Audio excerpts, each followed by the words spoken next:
What is going on, everybody? Welcome back to Big D Energy right here on the Woodward Sports Network. My name is Neal Ruhl, television voice of the Oakland Golden Grizzlies, Detroit City FC. Been known to call NBA games on occasion, too, for the Detroit Pistons. Speaking of the big leagues, Darren McCarty, Stanley Cup champion. Joique Bell, former Detroit Lion, over 20-plus touchdowns during his National Football League career. Happy to have you all with us today. And, boys, I'll tell you what, this Friday on the Detroit sports scene really snuck up on a lot of folks, man. You got the Lions kicking off the preseason season against the Buffalo Bills. Cade Cunningham's back at it in the Summer League in Vegas. Miguel Cabrera's in town. He's going for home run number 500. This is a big-time day in Detroit sports. It is. I'm excited about it. So before we get into it, two things. D-Mac, you got my pen. And then, two, what's going on with the air conditioning? The air conditioning is currently off at the moment. Why did we turn it off right before the show? I can tell you the simple answer. No, okay. You want the simple answer? So why doesn't Chad. you said it's too loud? Chad's the simple answer. All right, you said it's too loud. Yes. How is it too loud when it has like a low, a medium, and a high? This one does not have a low, medium, and high. I'll put that on you. Hey, Fish, this is where Why is that on me? I'm not Northwestern Tech. Fish, this is when you use the term, do not kill the messenger. That's when you say to Joique, don't kill the messenger, bro. That's when you use that line. Okay. You know what it means? You're the messenger, and you just said, not my fault, bro. I'm just telling you. So you say, don't kill the messenger, and then he knows. So obviously it's a conspiracy from the top, Joique. Well, it's a conspiracy against you from the top. I just want you to know we're doing our best to try to keep the talent happy. That we can only go so far. That's not a lie. We can only do so much. You do so much, huh? Yeah. As you guys see, that was absolute upper management. That was like Joique telling us what the talk you get when you get your pink slip. Such a company man. He's a company man, folks. He is Fish. You saw him man on the Fish Cam. Art is in the house as well. Certainly happy to have all of you along. Also, look, you can comment on the YouTube Live, the Facebook Live. Make sure you follow on Twitter as well. And download the Woodward Sports app. Just go in the App Store, download that, and you'll be ready to rock as well. But, D-Mac, like we were saying, man, this is a sneaky good Detroit sports day. There's a lot of... And you know what's weird about it, D-Mac, is none of the games themselves are really important, but it's a quality sports day. Well, the game... Right, we're going for individual. Obviously, you see where I'm going. You see what I got done today. And the fact that I was telling the fellas earlier this year, Miguel Cabrera's got 4 home runs at home. He does. I wasn't in the building for opening day as the Woodward Sports. We were down at the Brass Rail broadcasting when he hit it in the snow, his first home run. Oh, yeah. I was there for the 2 he hit against Baltimore and the 1 he hit against the Red Sox. So as a betting man, I think he's going to do it tonight because I'll be there. That's the only reason. He likes to do it when I'm in the D-Mac house. will be in the building. That's it. I'm just telling you, so don't be mad at me when it happens. Joique, what's going to be first and foremost on your radar tonight? I think I have an idea, but of those 3 things, what do you got? You know what though? I want to watch that with. No, I do want to watch Miggy. That's history. I was going to say the Lions because it's the preseason, but you have a guy that's going to join the elite club versus a preseason game that doesn't mean anything.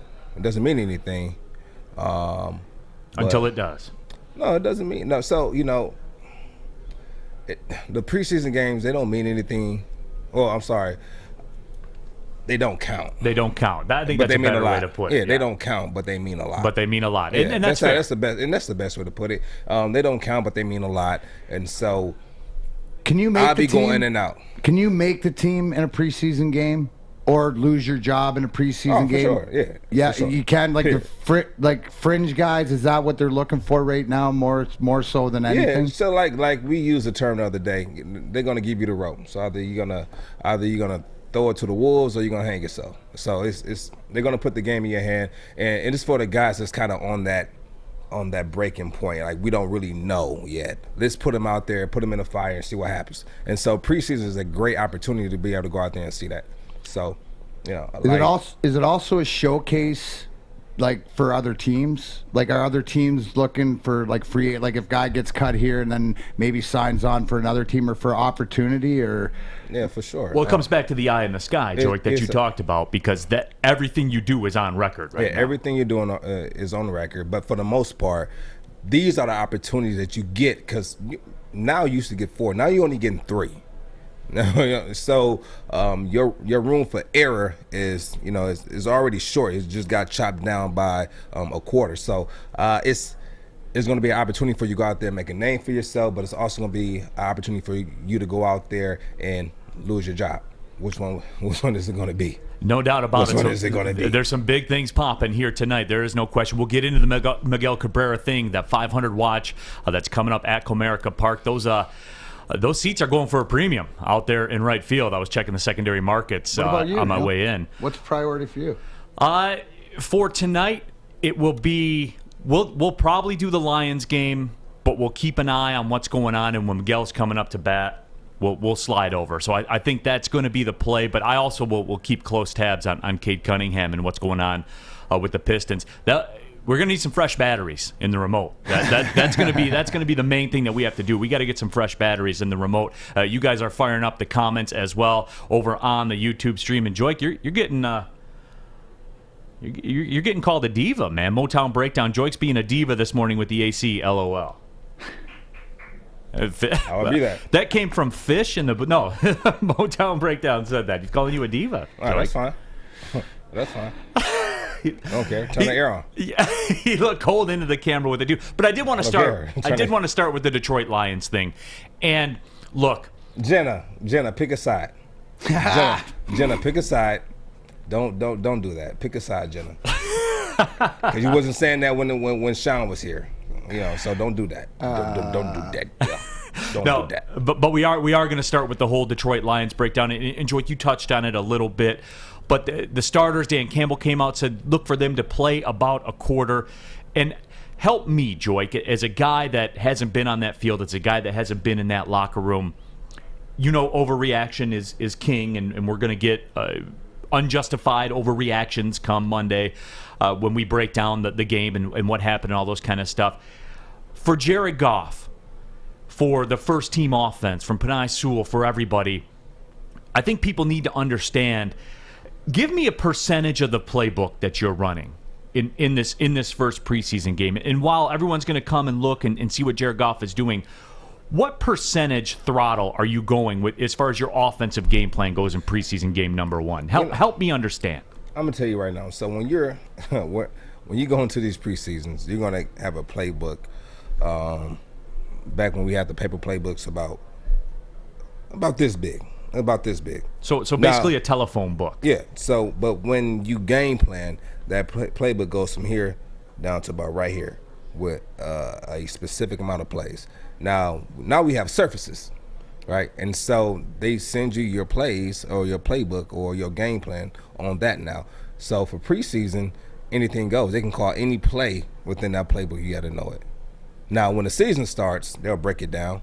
But for preseason, you're going to, anything goes. They can call anything. So, and then the thing is, you go through this whole playbook, you're not going to use a majority of it. But when the season gets started, it might be week 8, it might be week 9. They're going to go back. They're going to go back to training camp day and say, listen, you guys know this play. We went over it, and now we want to run it. We're going to practice it this week. We're going to add this into the game plan, but you guys already know this play. And so that's kind of how it works. But during the preseason, they can call anything.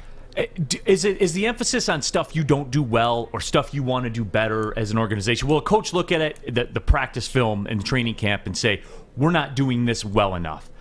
Will they put an emphasis on that? Is it something where you want to do what you do well to give the guys confidence? How's that balance work? I think it's a little bit of both.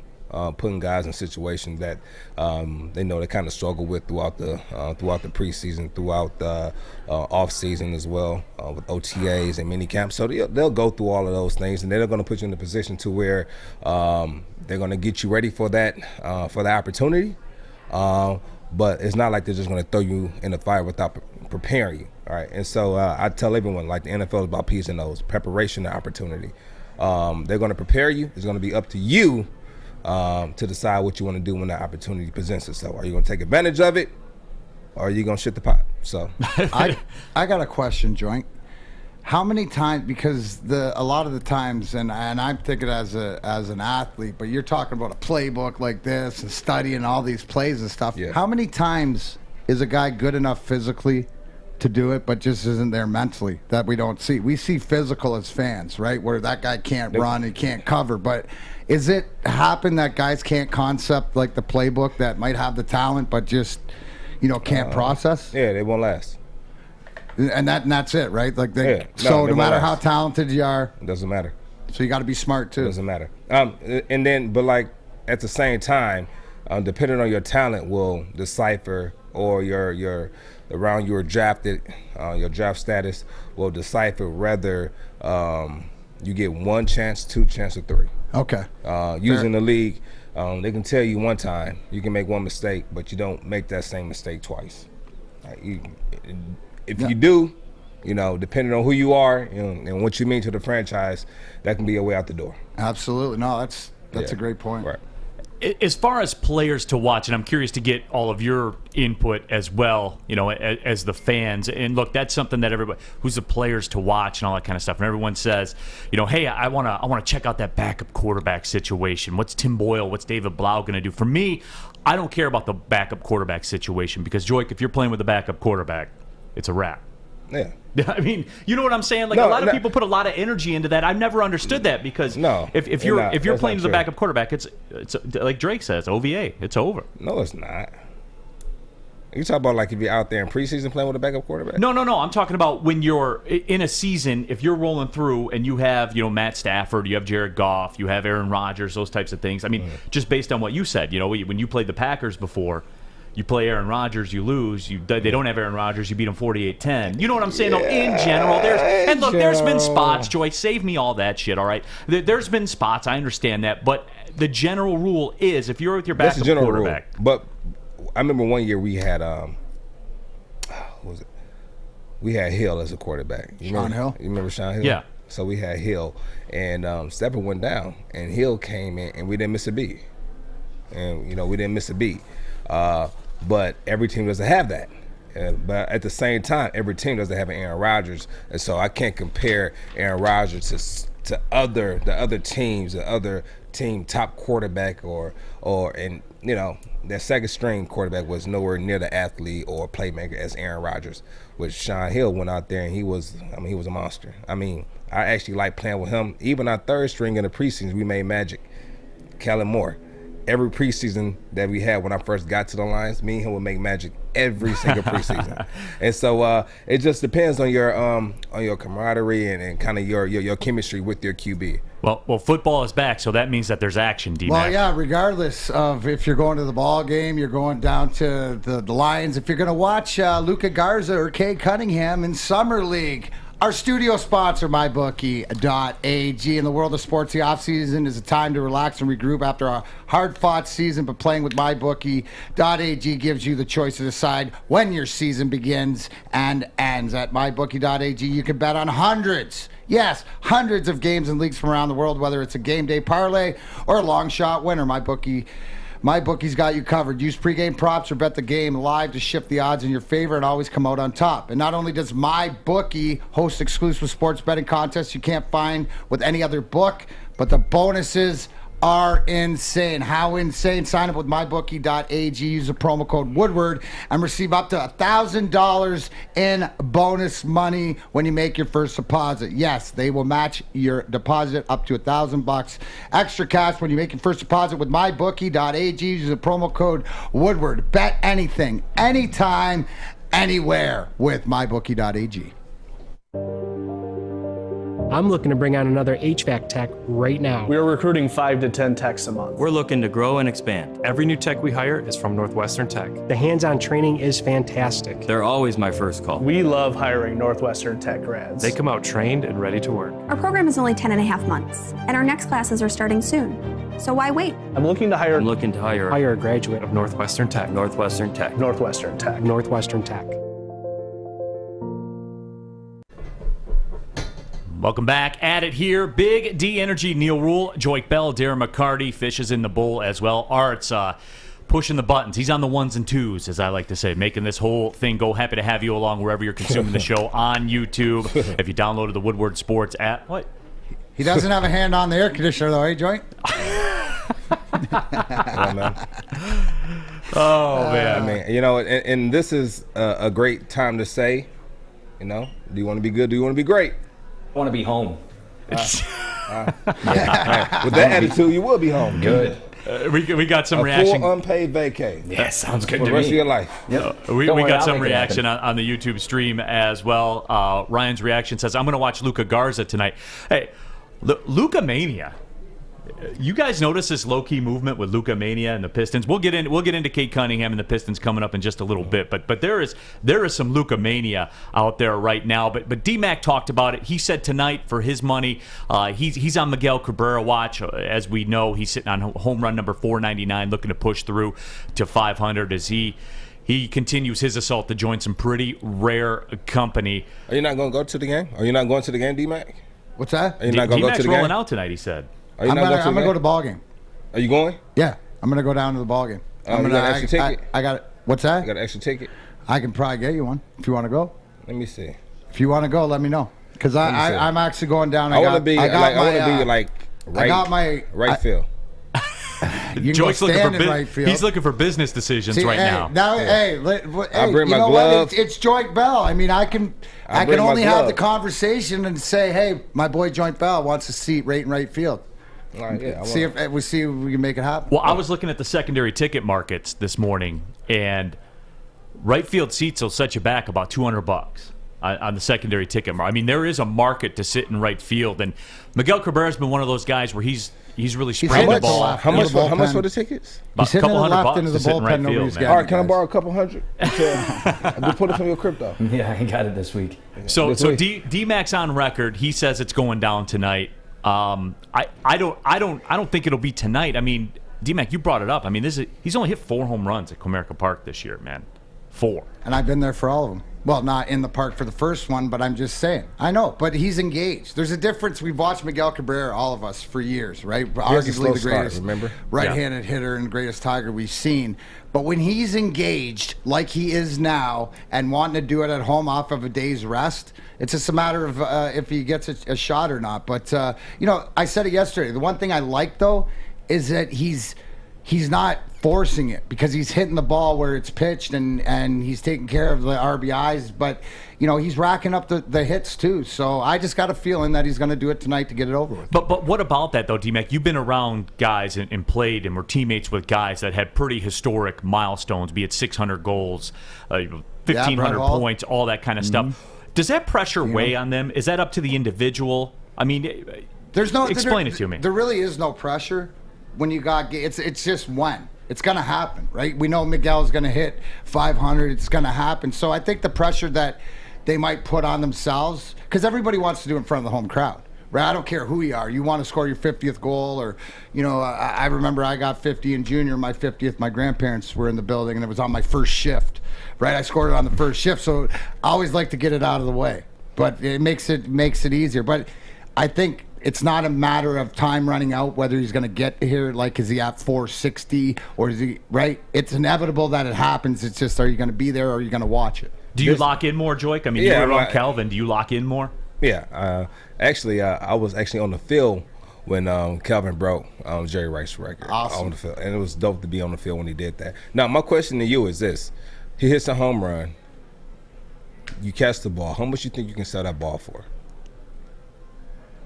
Oh, if you're selling it? Mm-hmm. Man, if I caught the ball, I'm getting full head to toe of Miggy gear. I can walk around for Halloween as Miguel Cabrera. So you're gonna give it I'm back getting to the bat, the jersey. You're gonna give it back to Miggy and say, and he's hey, gonna give me the uniform. Holler at your boy here, I get right? a uniform. Yeah. You're gonna get some. That I would do is have it authentic, have him what do you got from the Triple Crown here? Like something that I can savor that. And then I have to sign it to Hockey Guy. Yeah. Well, Joique, you're a business. Yeah. See, Joique's got that businessman look on his face right now. See, Joique, it's always out there. You got to remember, I'm in the cannabis world also too. So it always, when they say money don't grow on trees, they lied, right? So it keeps going. So you know what? I know you're the Bitcoin and all this investment and stuff, but I'm about the moment. Joique, It is a business decision. Well, how for much you Joique, going to offer isn't me it? for the ball, Joique, so you can sell it? There you go. There's a question. Listen. When you're dealing with items, things are only as valuable as people who value it. Absolutely. So I'm gonna let the market set the price. I'm gonna let the market set the price. I'm gonna do it like real estate. I'm gonna put it on the market. Put in your bid. Bid ends in 10 days. By the way, you should listen to rounds, Joique, yeah. not me, right? Because if you look at, like you said, my boy there, Bessie with a Tessie and looking to get his 2021. No. Cause Darren, you got it. You the man. So stop. So I'm saying, if I catch it, You're selling it. I'm selling it. Yeah. Mick, you want this? I need a year's salary. How much does this ball mean to you? I need a year. I need a year of your salary. You're gonna look him in the eye and say that. Look right in his face. Right in his face. There's 100%. He's gonna. What he says is true. Yeah. I believe it. 100%. I wouldn't ask him for it. You know what? It's funny. So when I was in New Orleans, I had my number in New Orleans was 43 when I first got there, and so I suck at 43. I was about to go into the preseason with 43 until Darren Sproles came. He was 43. But I already had the number, and I was on a roster, so I wasn't he just couldn't take it. He had to ask me for it.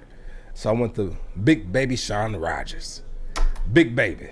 And Big Baby at the time was on, and this is the type of guy he was. He came to training camp, and he had a certain pair of sweats that he liked, Big Baby. And Cleveland, came from Cleveland, and he was wearing the Cleveland sweats in the Saints practice because the Saints didn't give him the sweats that he wanted, but no one said anything to Big Baby because that's Big Baby. And so I go to him. I said, "Listen, how much should I charge? How much should I charge him?" He said, "If it was me, it was my number, I'll pay $100,000 for it. $100,000, easy." I said, "How much you'll pay?" I said, "You'll pay that." That's what it means to me. That's what I don't know about the next man. I'll pay $100,000 though for my number. I said, "Okay." I wasn't gonna do $100,000 because it's a teammate. It's a teammate. Yeah. So I go to Coach Sean Payton. He approaches him. He said, "Listen, do what you got to do, but don't hit him over the head. Don't kill him." I said, "All right." And so the guy, Darren Sproles, came. He offered me dinner. I don't want dinner. Dinner. You never come with your best offer, Joique. You're a businessman. Soulja Boy voice. Yeah. Dinner. You never come with your best offer first, Joique. I said 20,000. I said I want 20,000. You can have it. He said 20,000. I said okay. Did he say 20,000? Soulja Boy voice. That's what he said. We went back and forth, and so by the end we agreed to 2,000. I was like, all right, that's cool. And but at the end of the day, I'm not gonna tell you guys what happened, but Sproles, I know you live. I know you live. You got paid. Yeah, you worked out the business decision. We worked out we just worked out. So we ended up doing dinner. We laughed about it. We went back and forth. I didn't charge him that though. But if Mickey came to me, we'll talk. I'm not gonna charge him your salary, but we're gonna do business. We're gonna do business. Well, for me, because look, I'm more of a fan, more of a common guy. I literally go back and forth on this, and I thought about this a lot when the McGuire thing was happening with Sammy Sosa and all that kind of stuff. It would be hard.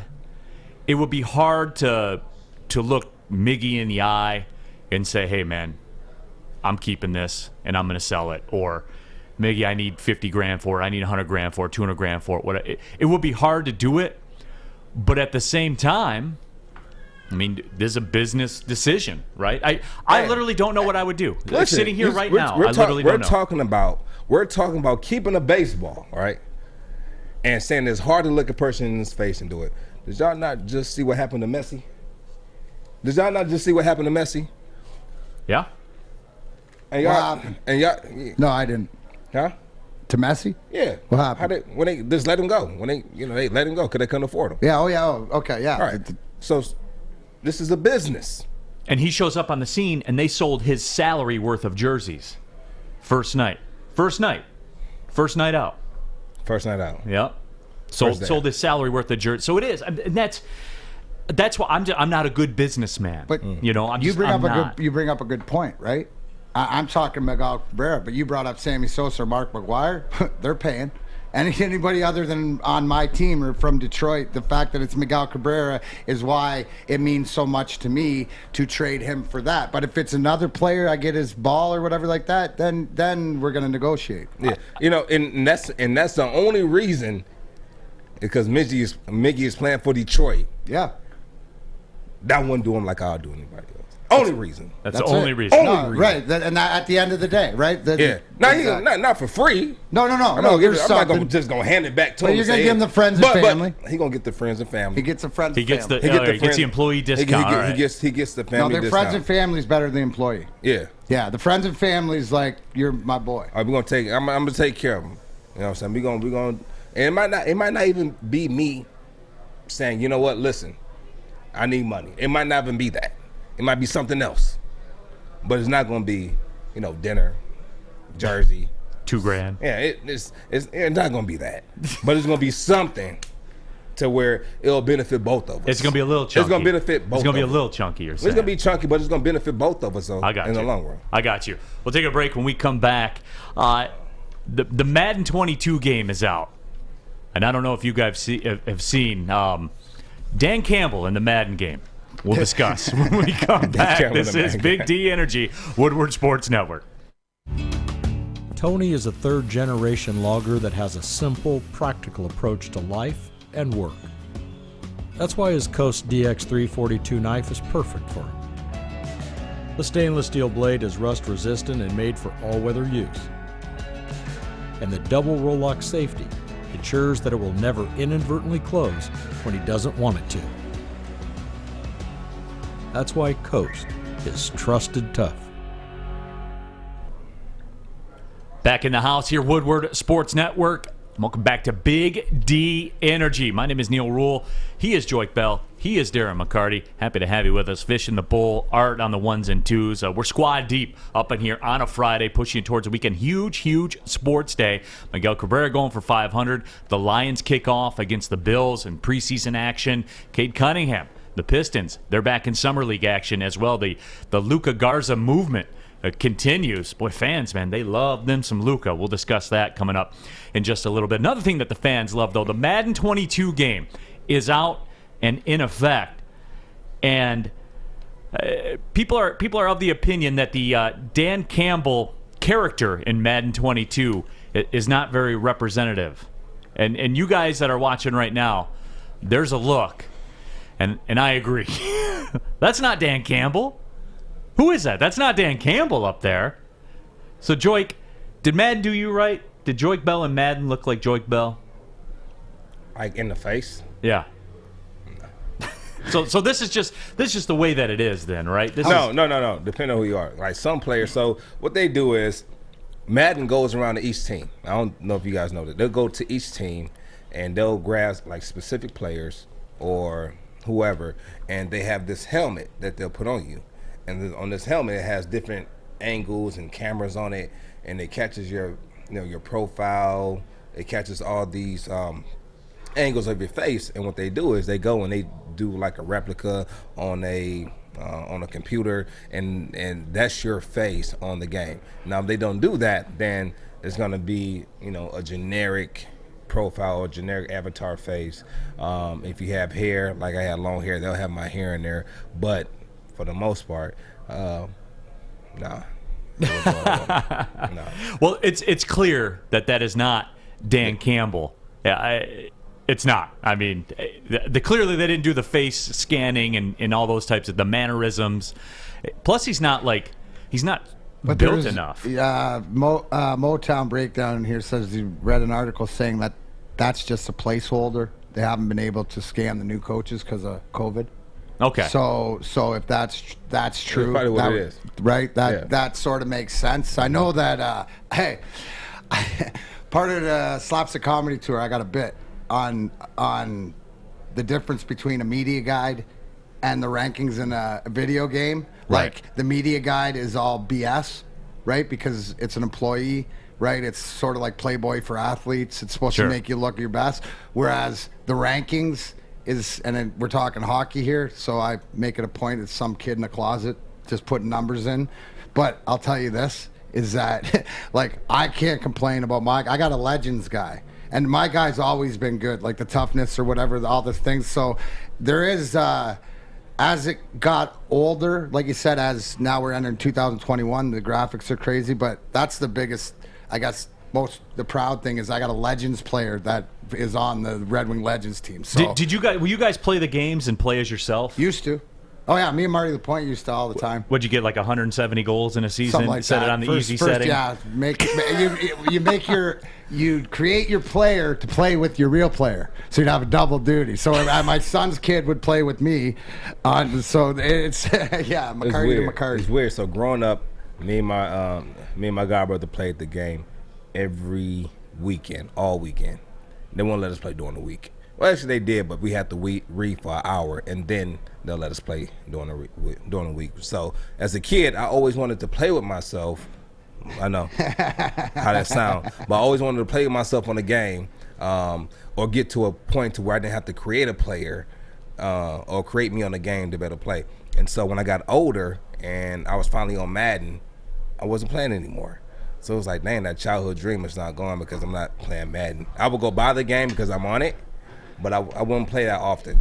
And when I did play, it's only against my son or my nephew when he comes up, and that was about it. And I'll go online and try to play against a few of my teammates here and there, but I was not on the game like that when I got to the NBA, to the NFL. So you weren't telling them, no. Oh, I'm about to bust you, No. literally. I will still talk. I'm still a competitor, so I'm a talk. And it's like, and then it's funny because when you go in there, you can pick your playbook. And then when I go to the Lions playbook, I'm like, this is not our playbook. This is not our playbook. Because you can go in there, you can pick different plays, like different playbooks. If I'm playing with the Lions, they give you the option to play with the Kansas City Chiefs playbook. And so I'm playing with the Lions, and I'm playing with the Lions playbook. I'm like, these aren't our plays. What are these plays? None of these are our, and so it just kind of took the fun out of it some more. And so I will only play when my son or when my nephew comes up. That's about it. That's about it. That's about it. I was always Sergey when I Well, why wouldn't during you that be? time. I I was mean, always Sergey. That's my guy. We've talked about this before. That's my guy. Oh, heck yeah, dude. Well, dude, my first line is Shanny, Stevie, Sergey. Yeah. I mean, I don't put myself on the first line. Even I'm smart enough to do that. The grind line's the second line, though. We don't play second fiddle to anybody else. No, I got you. On the YouTube live chat, I'm telling you guys, Luca Nation. Luca Garza will break the single-season receiving yards and touchdowns record. Luca Garza would be undefeated. I heard he's undefeated in MMA. So, there's this Luca Garza. Luca Garza's turning into Chuck Norris. He is. Hey, I love this one. Was this you, Stick? Luca gave a pep talk to a young man once. The young man grew up to be Dan Campbell. David Schultz says, given my age here, but I was all about NHL 94 for the Sega Genesis. And who wasn't? I was too. I mean, I was a young buck back then. But that is one of the all-time great video games. Well, we used to, like me and in the minors, so Ozzy and I came in together in the minors in Adirondack. I lived upstairs, he lived downstairs, and we'd play Sega Genesis 93 all the time. Chicago, Sonic? non-stop. Like we used to take, so we used to spit sunflower seeds into Gatorade bottles. We'd tape the Gatorade bottles and put the names in each time somebody won the championship. That's all we did. You are even more the man now. Sega Genesis. Let's get on that. What was your go-to game on Sega Genesis? Well, mine was hockey, but I loved Tecmo Bowl. Okay, mine was Sonic. Sonic the Hedgehog? Yeah, that's all I played. That's the only game we had. So I played that game nonstop, and that was the first game I ever had. And Genesis. that was so much more fun to play than like Super Mario and stuff. Like just the way that hedgehog can fly around. My God, that was... You pretty good, Joy? In Sega? At Sonic? Yeah, I was a man of Sonic. I was you were cold with Sonic. Huh? You know what? But I like Nintendo games as well. Like when that came out next, so they have this Nintendo game out now where they just send you the game and it has like 400 games on it. Oh yeah. They send you the system and you plug it in. You plug it in and it has. And so I got that. I said, hold up, wait, this is my whole childhood, except for Sonic. On the YouTube stream, Joey 2 times says Luca Garza could tackle Joique Bell with one arm in the open field. Doubt it. I don't know, man. He might need to. He's looking pretty swole. And Darren, you're getting a lot of one arm, like, is he just like trying to trip me up if I'm running full speed or. They said in the open field. They'll have to break it down for you. You're getting a lot of love for NHL Hits 03 as well. Yeah, no, as the championships, right? Like sort of, if anything, we're the wave of the Red Wing machine. It's definitely in the hockey video games and all of us. Like that's all you'd look for. I didn't care what my skating. I mean, the first year I think the ratings came out. I think my skating was like 55, where most of the people in the audience were be ranked higher and they didn't play. Right, so it was always about the toughness and the fighting, and it was always the 90s. So that's always been a goal of mine. I wanted to get in there as the announcer, and that's why I'm excited. They're doing the whole name, image, and likeness thing. I'm hoping that EA Sports brings back the college basketball. Yeah, I didn't like my rating, and then I could slide in there and do that. I like it. I didn't like my rating in Madden. Didn't like it. Did you tweet at them or let them know or anything like that? No, I didn't. Yeah, I didn't. You kept it in house because I wasn't playing that much. If I was playing like all the time, I probably would have. But I think my rating had to be anywhere between like an 83, 86. Well, this is broadcasting for me right here because I want to know. Did you guys get checks for that? No. Like, you guys didn't get secondary checks? That was part of the players' agreement? Part of the players. What? Ours is part of the Players Association likeness agreement. So they can just use Darren McCarty in a video game. So part of our Players Association that we sign the rights off, the money goes to the union or whatever like that. So you guys get any extra cake or no? We get the man checks. Yeah. Oh, we get a man check every year. Yep. They come in like during I think during the season or during preseason. No, during the season. And once you make the team, they come in and you make the roster. And you get your Madden check. That check comes in the mail or hits that direct deposit. It comes right in the mail.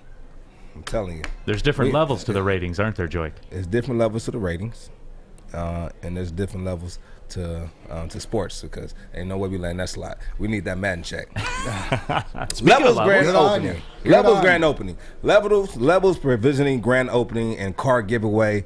Live broadcast all day at a opening event with Woodward Sports. Levels is in Centerline 23968 Sherwood Avenue, Centerline, Michigan. When is it? Friday, August 20th. Make sure you're there. We'll be on site to help promote the grand opening and new delivery service. Go to enjoylevels.com for more information.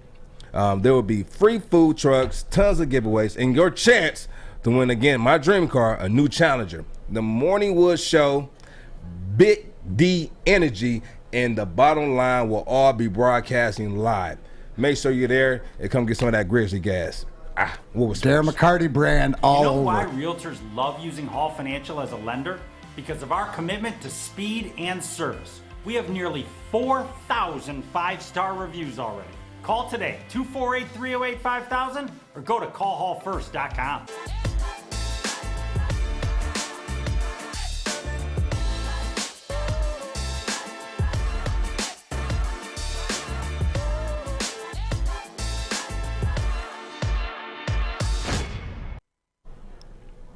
Welcome back to Big D Energy right here on the Woodward Sports Network. My name is Neal Ruhl. He is Joique Bell. D-Mac, Darren McCarty in the house as well. Fish is in the bowl. Art is on the ones and twos, and you guys are out representing the Luka Garza Mania is running wild. We'll discuss that coming up in just a little bit. But, real quickly, guys, and we have a special interview that we're going to get to when we come back from the next break. You don't want to miss that. A great, great story. Some big-time Detroit fans are going to the Lions game tonight, and we'll have that for you coming up in just a couple of minutes. But in the meantime, just a quick little hitter. Uniforms are always talked about in jerseys and alternate jerseys and kits, they call them in soccer. Hockey jerseys are big. There's been a lot of discussion about who has the worst uniforms in sports. And look, I'm of the opinion the 80s were the heyday for uniforms because you either had the best of them or you had the worst of them. There was no middle ground except maybe for the Tigers because as you see with D-Mac right now, he's got the iconic Old English D on there. So that one's withstood the test of time. But there's been some bad ones out there. And, you had some internet people trying to get people to believe that Nebraska is changing their uniforms. And I don't know if you guys saw this or not, but get a look at the Nebraska uniforms that, and this was something that went on around social media, and people were buying into this, dude, and people were going crazy, and people were losing their minds because the Nebraska uniform's an iconic one. It's a lot like the Old English D that we see that Darren's rocking because, look, Nebraska fans are old school. They think it's still the 90s. They think, they think Tim Frazier, they think he's still out there running the offense, or Tommy Frazier's still running, the wishbone and the option, and Corey Schlesinger's still out there and all that kind of stuff. But take a look at this. That's what they thought that the Nebraska Cornhuskers were going to be changing their uniforms to, and Cornhusker Nation lost their mind. I guess overalls in the cornfield. I guess I don't know. That's what it reminded me of. Yeah. I mean, it's representing the state. There's a lot of cornfields. Like, I don't know. Yeah, but that's an old school fan base, and that's obviously that made waves. Now it turns out that's not the case, but there are a lot of bad uniforms in sports. And I don't know if you guys have any ones. You ever have any in the NFL, like when you guys will play somebody and you look across going, what are they wearing? Because that Pittsburgh Steeler Bumblebee one that they wear is awful. The Chicago Bears throwback one is awful. Were there any that when you squared up against someone, it was hard to take them serious? You want to be honest? Can I be honest here? Yeah, that's why we're here. Are we here to be honest? I never cared about that. I never looked at jerseys and said, oh, those are so cool. I wish we had those jerseys. Probably before the game, but it's never been a jersey I said, those are hideous. I'm not thinking about that. I'm really not. Even the Steelers one. It was ugly, but I'm not. So it was ugly. All right, yeah. It is, because it's brutal. I didn't look. I don't, when I'm in that gorilla mode, I'm not thinking about fashion. Now, we talk about outside. Those are bad, bro. Look at that. Those are bad. I don't care what anybody says. Was those be like throwbacks? Was those reminds throwbacks? you like 100 years ago and stuff. The one that comes to my mind isn't a hockey jersey. 84 Tigers, those Padres jerseys that wear the brown and stuff. Like I never see. I thought those were cool. I never got that. I thought that was cooler than that. But I'm more like Joique. The one thing that I still hope for. I wish that the Wings had the alternative black jersey. Right, the one that you see out or whatever. I just think that to wear every now and then. And I was lucky enough to play in all the old barns, so I got a picture of our last starting lineup of Old Chicago Stadium wearing the old jerseys, but I started with Proby. I think Sheldon Kennedy that game and stuff like that. But there's a picture that we took from it comes down from where the old organist played from the top of Chicago Stadium. All the guys on the ice in the last game. I tell you what jerseys I hate. It don't matter what jersey they put on. It could be a home jersey, a away jersey, a throwback, a color rush. I don't care. The ugliest jerseys I ever played against is Green Bay. That might be you got a lot of post traumatic with the Green Bay Packers, man. Yeah, I agree with you. I don't like nothing about them. Yeah, D-Mac, you know what hockey ones I did like that a lot of people didn't? The old Vancouver Canucks, the Pavel Bure, the early to mid 90s. With the V's, the black. The skate going across it, the black and yellow. A lot of people thought those were ugly. I'm the other way. I thought they were one of the best. A lot of times it's either you love it or you hate it. Like the one that comes to mind in football is, remember those Seattle Seahawks, but the sort of so lime green, it almost gives you a headache watching them. Like looking at the screen, when they had Sean Alexander. Yes, that was when they first started messing with that sea green that or color whatever. gave you a headache. Like that and teals too. Yeah, but their jerseys now is pretty dope. Yeah, they're pretty dope. Their color scheme is cool, and they have the MLS team follows kind of that same color scheme too. They kind of keep it all together. So it is pretty cool. But I was a big Vancouver. Hockey had a lot of cool ones. I loved the Sharks when they first came out. I thought that was pretty cool with the shark eating a hockey stick, and that was a big time for teal in the mid '90s. Teal had its greatest run in the mid '90s. Well, you either loved it too, and then they came out. I know it's the Ducks now, but the Mighty Ducks. I was just about to say that. Say that. Oh, that's crazy. And so I got hip to the Ducks when I was a kid. When I was watching, Mighty Ducks as a kid, and that what really got me into hockey. I used to want to play hockey. I used to want to be on the team, and I never did. Yeah, and that's never did. I don't know why jerseys have such the grip on everybody but they do, man. And when you got a cool one, you got a cool one. Because like this, when you see a person, the first thing you're going to see is the visual, and so I think the jerseys are for the players, but I think they're more so for the spectators, more so than and as Messi proved, they're for the dollars too. I mean, that's been something. That's why you have all these alternate jerseys. Certainly, if it makes dollars, it makes a lot of sense. Yeah. When we come back, we'll have a very special interview. And if it don't make dollars, it don't work. It doesn't work. We'll have a very special interview. If it don't make dollars, it don't make sense. Come on, that was a layup. With Hope Sovereign when we come back. She's going to the Lions game tonight. We'll get to know her story a little bit. Fascinating story, so make sure you stick around for that. We'll be right back. It's Big D Energy right here on the Woodward Sports Network. Welcome to the Call Sam Chopper Shop, where you can win a custom-built chopper while helping our veterans at the same time. Watch as the Bad Pig Custom team turns this bike into a one-of-a-kind classic chopper. And when it's finished, we'll be donating the bike to Volunteers of America Michigan to raffle off in support of our vets. A great cause to give back to those who've given so much. Watch for Call Sam Chopper Shop episodes on our social media channels and get your raffle ticket today at callsam.com/chopper shop. Welcome back to Big D Energy right here on the Woodward Sports Network. Neal Ruhl, Joique Bell, Darren McCarty with you. And here at Woodward Sports, we like to do a lot of community engagement here. That's something that I know is near and dear to D-Mac's heart, Joique as well. Lots of charity work, want to give back to the community. So we took that upon ourselves here at Woodward Sports to reach out to families out there that wanted to go to the Detroit Lions game tonight. The exhibition opener, certainly a lot of excitement around Ford Field, and we were able to hook up some tickets to a very special Woodward sports fan, very special Detroit sports fan as well. We'll welcome in right now Hope Sovereign, who will be going to the Detroit Lions game tonight, courtesy of Woodward Sports with her dad, Andrew. Unfortunately, we've been working on technical phone issues with the Vmixer.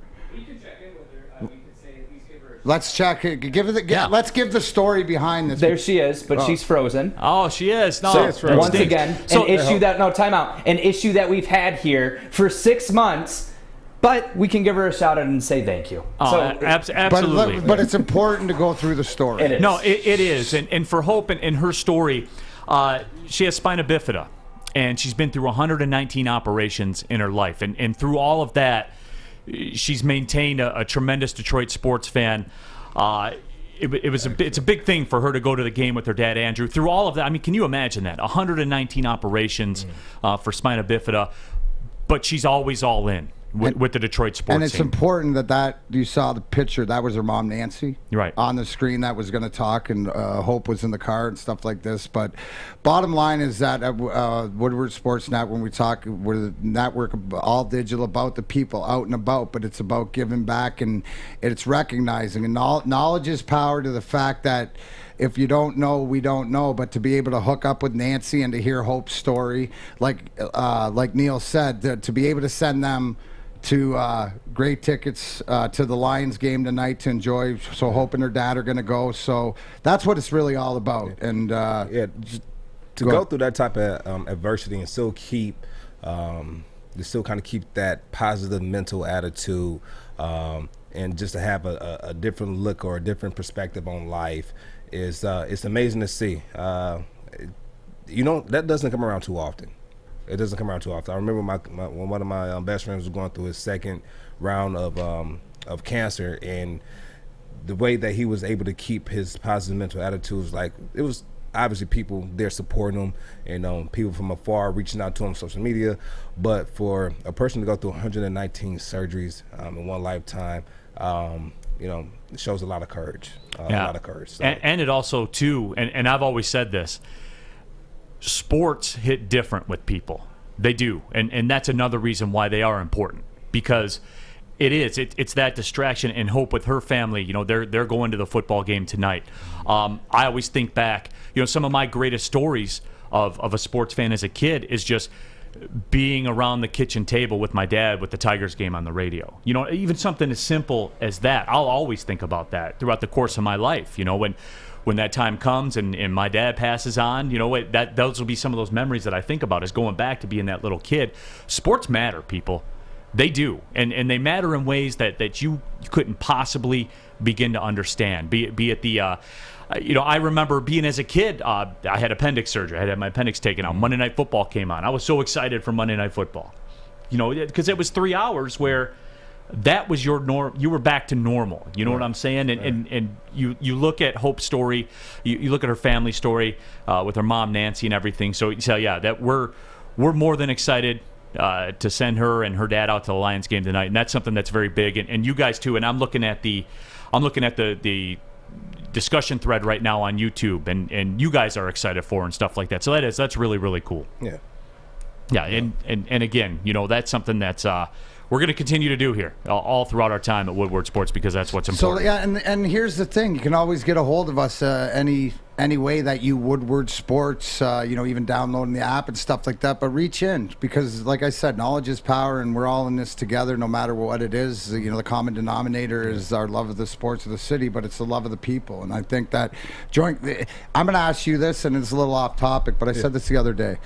Calvin Johnson nailed it as far as it doesn't matter what organization you play for in this city. When you're an athlete, the fans are what keep you here because of the relationship to them, at least in my opinion. Is that fair enough to say on the football end too? Yeah, you know what? It's funny because I have a different perspective, right? I have a different perspective as far as or a different path, so to speak. I mean, I left high school in 2005 and moved from the west side of the state, moved over here to the east side of the state to right in Midtown with the Wayne State. So my love started well before I even played for the Lions. And so me coming here in 2005 and kind of watching the growth of the city and being able to see the city grow, that was one of the reasons why I wanted to stay here when I finished playing, because Detroit reminds me so much of myself. A lot of people count you out. Not too many people want to give you opportunity, but through thick and thin, we was able to overcome and not only just reach the bar, but we set a new bar. And so I'm excited to see what the city, along with the people, will be doing in the next 5 to 10 years, because what Detroit was, 15 years ago, 16 years ago when I first got here is not the same Detroit now. Man, you should be proud of that too, I'm very proud of it. I mean, because when I first got here, downtown Detroit was a ghost town. I mean, you would go down there and we have as many people in this office.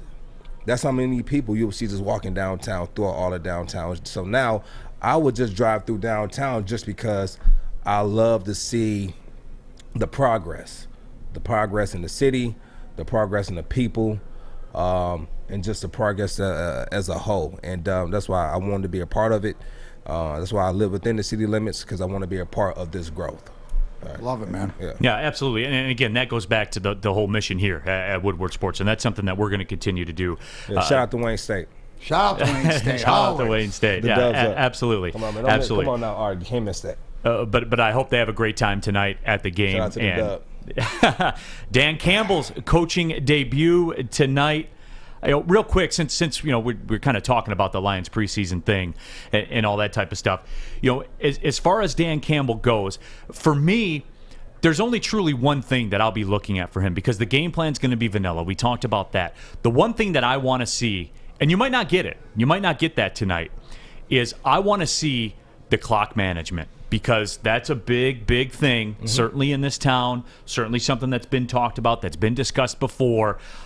I don't know if we'll get it. I don't know if we'll get it at any point during the preseason tonight. But I want to see how he handles the clock, the timeout philosophy, all that geeky stuff, Joique. But all that geeky stuff can win you a football game. It's all that can win you a game, it can lose you a game, right? And it can lose you a game, even more importantly. So it's going to be that, and then also I want to see golf. I want to see how he manages a game. I want to see that. And so I know we have a portion we're going to talk about. So the starters play, right? So the starters play.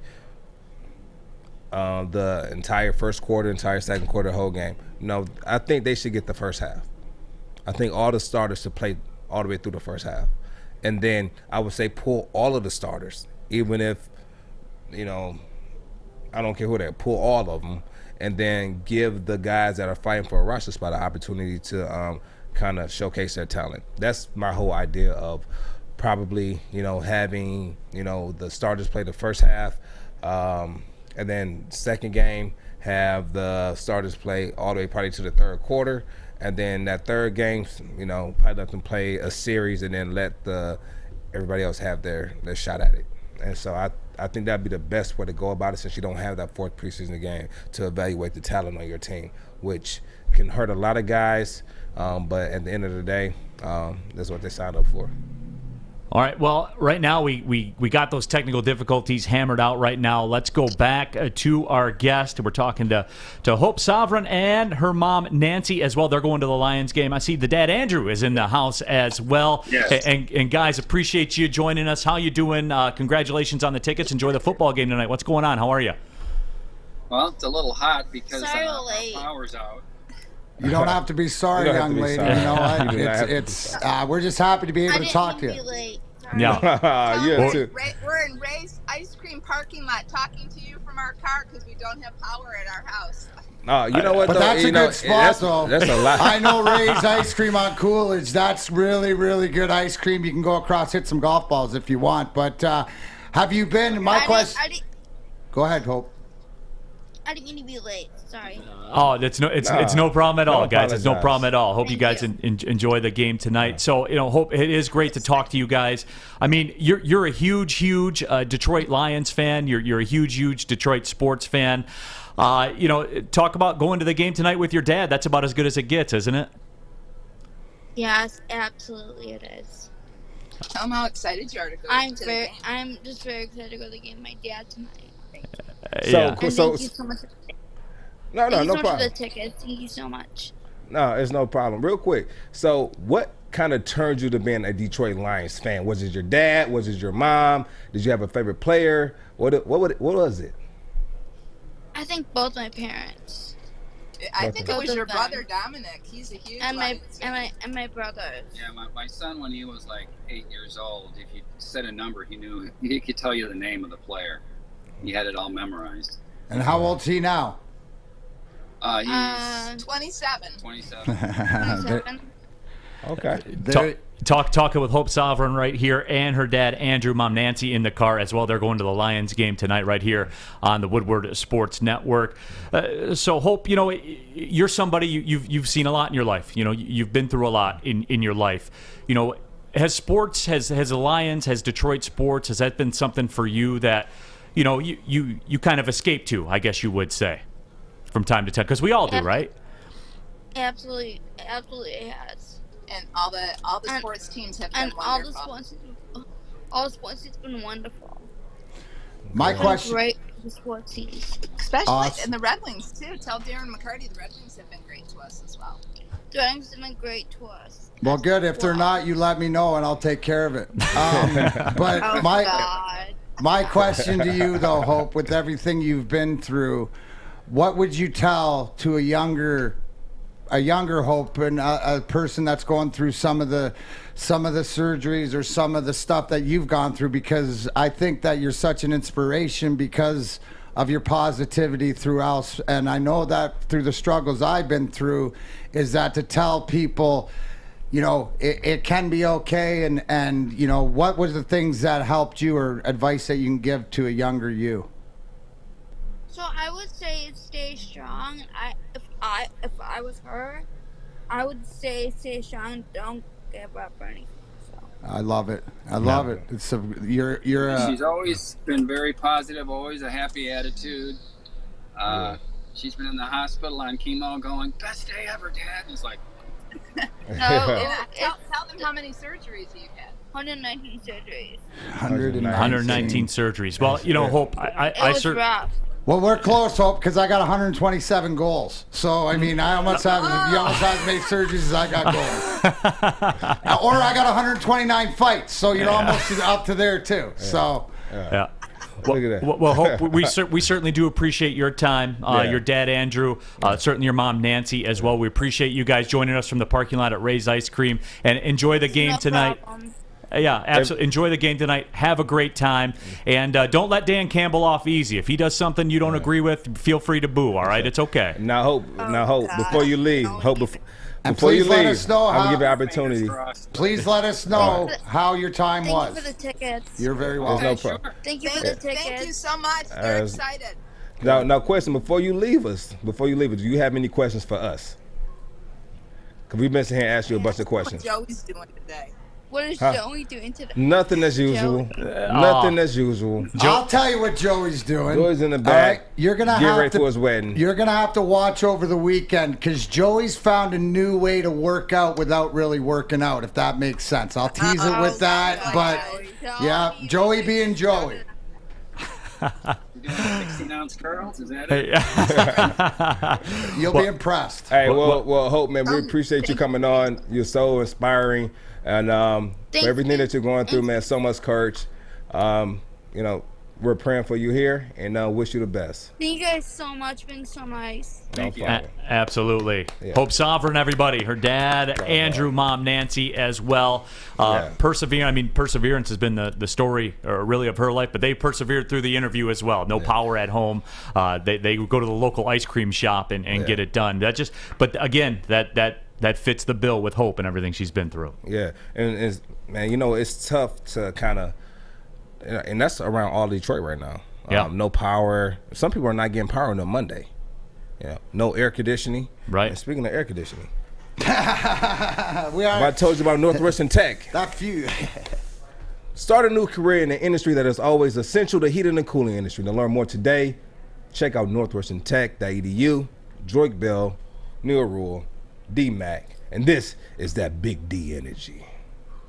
Hi, I'm David Hall from Hall Financial. With historically low interest rates and 5-star service, you could pay your mortgage off faster without increasing your monthly payment. Get started now at 248-308-5000 or chat with us online. Call hallfirst.com. Would you like to win a custom-built chopper while helping our veterans at the same time?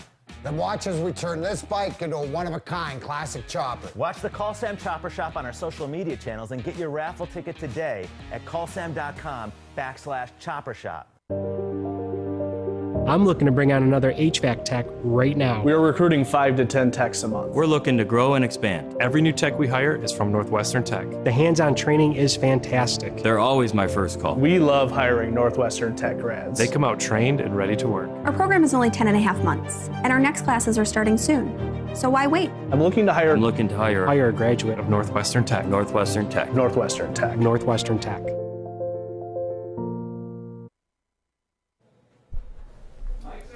Welcome back. Big D Energy. It is that time. And look, we know it's the first preseason game, so we move Joique around. It's time for Ballin' with Bell. Joique, break it down. Ballin' with Bell. Let's get the play on there. So right now, all this is going to be changed in just a split second. All right, so this is a play right here that we usually, this is my favorite play. I used to love running screens. Let's play. I'm going to play this play through one time for you guys. Right now, they're in their 4-2 nickel. They're sub 4-2 nickel. Right now, as the offense is in 11 personnel, 1 tight end, 1 running back. We're sending the tight end in motion. And what that does, it gives us an indicator on if they're in zone or if they're in man. The safety runs with the tight end, so you know they're in man. Let's run through this play one time. I want you guys to look at this play. Play it through regular.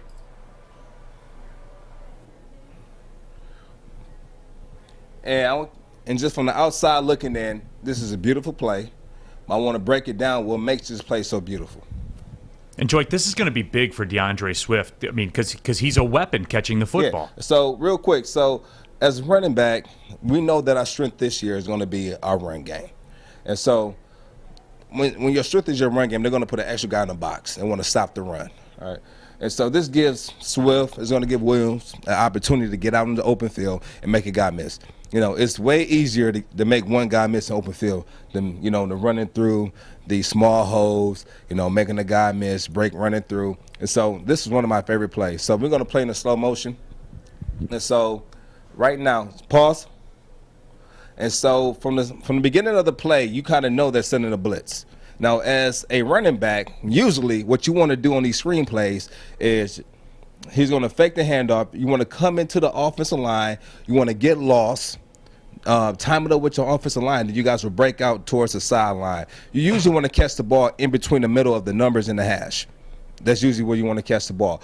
But sometimes the defense makes you hurry up. The defense makes you hurry the play up. And what I mean by that is they would take this guy, this safety, bring him down, and you know he's going to blitz. And when he blitzes, there's no way a running back can come down here, get lost, and the quarterback have enough time to get him the ball out. So what does he do? Playing the slow motion, he has to run through. He stops the feet of that safety for a split second and throws it out. He's able to get out last second into the flats. But if you look, the linebacker has his running back in man. He takes a bad angle, and DeAndre Swift makes him pay for it. And as you look, he has all of his offensive linemen running out to be able to block for him down the field. Play it. And when you have a guy chasing you from behind like this, you don't really have time to let your offensive lineman get an opportunity to get in front of you. So once you play it, he's out, boom. He catches it, play it. Take your time. Take your time. There we go. He catches it. Now they're coming. Usually you want to set it up, but he can't take his time because he's been chased from behind. And so he has to go get the first down. What he sees, he knows what a first line mark is, and right now it's 2nd and 20.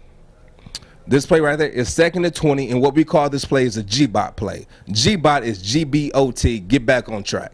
And not only did he get them back on track, but he went back and got them a first down. And he was one tackle away from taking this to the house. Now, is that in your playbook? Is there a section of G-bot? So when you're in the huddle, Stafford goes G-bot, so you know it's the... In the game plan it is, yes. In the game plan, okay. Yeah, in the game plan it is. That's neat. I never knew that. So we have these G-bot plays. So we have these certain plays you have when you get backed up. Right now it's 2nd and 20, and what they do is the NFL is a numbers game. And when I say numbers game, you look at teams, you look to see what they do on certain down and distances. And so right now, 2nd and 20, the Lions must have did their research and see like they might like to blitz on 2nd and 20. They blitz 36%. So this might be a great opportunity for us to run a screenplay, and they have one less guy in the defensive backfield to be able to get the running back in open field. So pretty much what's going on before this play is the coaches are thinking from Detroit is, okay, we're 2nd and long, we need a G-bot. This is where we've done the video. They're 36% in blitzing. Let's put this play in. Mm-hmm. Stafford reads it because it's everything. It's man-to-man, so it's sort of the way that it plays out. And then, bam, that's how these plays, like you said, are able to execute as opposed to not execute, right? You guessed right, because if they were in zone, he'd have to switch the play. Is that correct?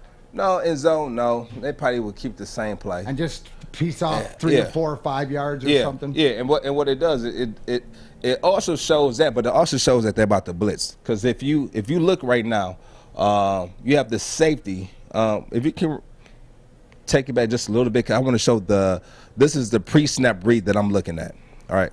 And sometimes as a spectator, you're not going to look at this, right? And so right now, you see the 4 down linemen, you see the 2 backers, you see the cornerback, safety, you see the safety walked up, and you see you see the other corners came over, or the other safeties came over, following the tight end, and you have the other cornerback right here.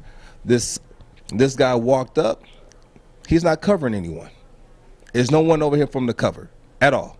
So you know he's either coming straight for he either has me man or he's blitzing the quarterback, and either way, I need to be prepared for him. And so, ball him with Bell. I think you guys are tapping in next week.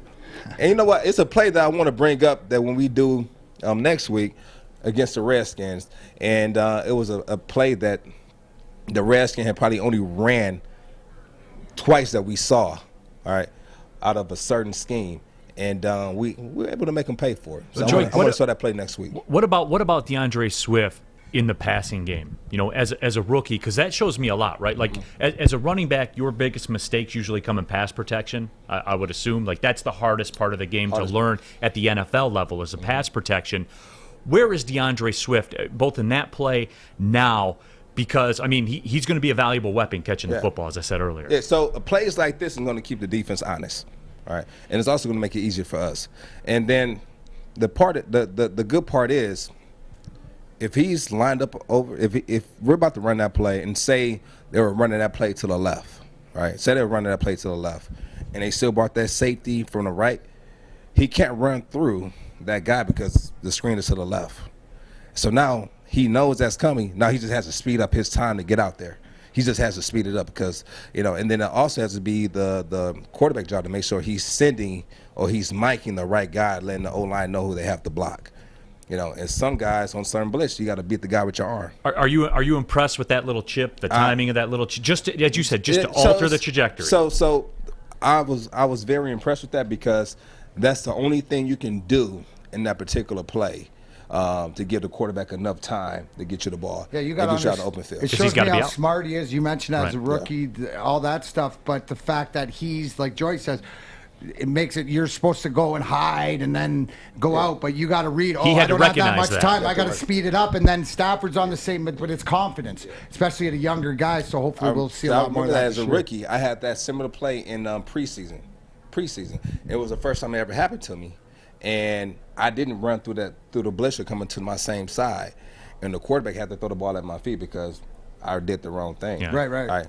I understand this preseason. I learned from it, and it never happened in the regular season. But it was a good learning experience. And this guy, he knows it.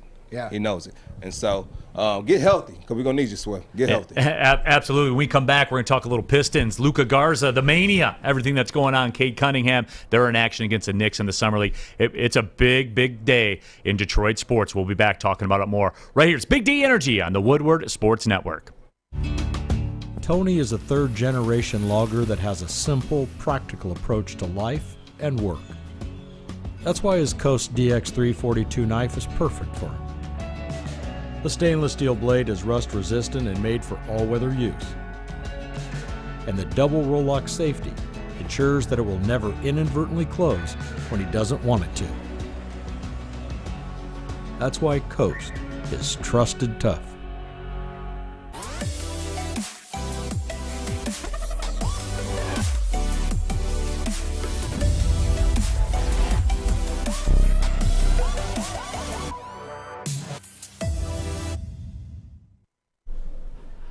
Welcome back to Big D Energy right here on the Woodward Sports Network. Neal Ruhl, Joique Bell, Darren McCarty. Appreciate that breakdown. Ballin' with Bell. We'll have that for you all season long. It's a great segment because I saw a lot of things that I can't see. I'm not trained to see that. But when Joique brings it all to the forefront, you're like, wow, shit, that makes a lot of sense, man. And it is. That's a great segment. We'll have that for you really all season long, especially on Fridays, the whole Ballin' with Bell. Certainly do appreciate that. Summer League tonight, Detroit Pistons, the Knicks. And, I told you, Joique, that we just witnessed the biggest Summer League game in NBA history with Jalen Green against Cade Cunningham. Tonight they go back. We're making too much of this, aren't we? Because I'll tell you, I'll raise my hand right now. I'm guilty of it. I am. I'm putting way too much into this, aren't I? All right, it's Summer League. Somebody it's these are practice. I guess what they call it, bona fide scrimmages or yeah, because they changed the rules and the foul counts and all that. I mean, this is I'm putting too much into this, right? But it's kind of good. It's like watching. I don't know. On Instagram, you see these NBA players linking up and they're playing at like these lifetimes. I think that's more exciting to me. That's just me. Like even watching like Carmelo Anthony and Dollar Dame and LeBron James. These guys like not LA, but at these personal gyms, and they're running like open gym. That's what I like to see. Even D Book is, like those are the type of games, because that's like street ball things that I like, because it's just like growing up in the hood and just going out to the park and just playing with your friends and having your five and you playing against another. Those games are more exciting to me. But Summer League is a great opportunity to see good talent and I guess in a structured setting. Playing, but like you said, 80% of these guys won't be playing in the NBA. 80% of these guys won't score a point in an NBA basketball game. And Darren, this is where the NBA gets it right, because they draft these cats They're at front of mind, and then boom, they're playing on national television within a week. I mean, and that's where you have to temper it, and that's where I have to raise my hand and say that I have to temper it too, because basically the only real quote-unquote offense they're running, it's a very limited set. Obviously the pick and roll, because it's NBA basketball, it's the elite athletes of the world. They're not running the full playbook. They're not running the full sets and stuff like that. I'm crazy, right? Like, I'm making way too big of a deal out of this. Yeah, but you're not the only one. But here's the thing. What you look for, and then the thing that when I turn it on and look for, it ain't about wins, losses. It's about, is there continuity? Is there something, culture? Do these guys, are they communicating? Joique brought it up, loved how, Cade mic'd up pumping up his teammates. And, that's part of the 5 tools that he has. So the thing is, turn it on. Don't buy too much stock in it. I would look to Luka Garza more to see how he's fitting in, what he's doing, because he's a guy who's supposed to be not fleet of a foot or can't get there. But these are the guys that, not the Cade Cunningham, he's going to be great. I mean, he's going to be great, and he's going to be great here. But it's some of the other guys maybe you don't know about, or guys that you're expecting to maybe diamonds in the rough. Like we mentioned, Luka Garza. So he's showing out. This can only help him. So, yes, look into it, but don't. You're way too much stock now. Well, I think it's Luka Nation. It's not Luka Garza. It's I'll say what I Nation. like about Luka. It's not even what he's doing on the court. It's what he knows about himself. He knows his weaknesses, and he's not afraid to tell you what his weaknesses are and what he's working on. Well, Joique, that's a great point, because NBA, NFL, probably NHL as well, does it take certain guys a minute to become self-aware?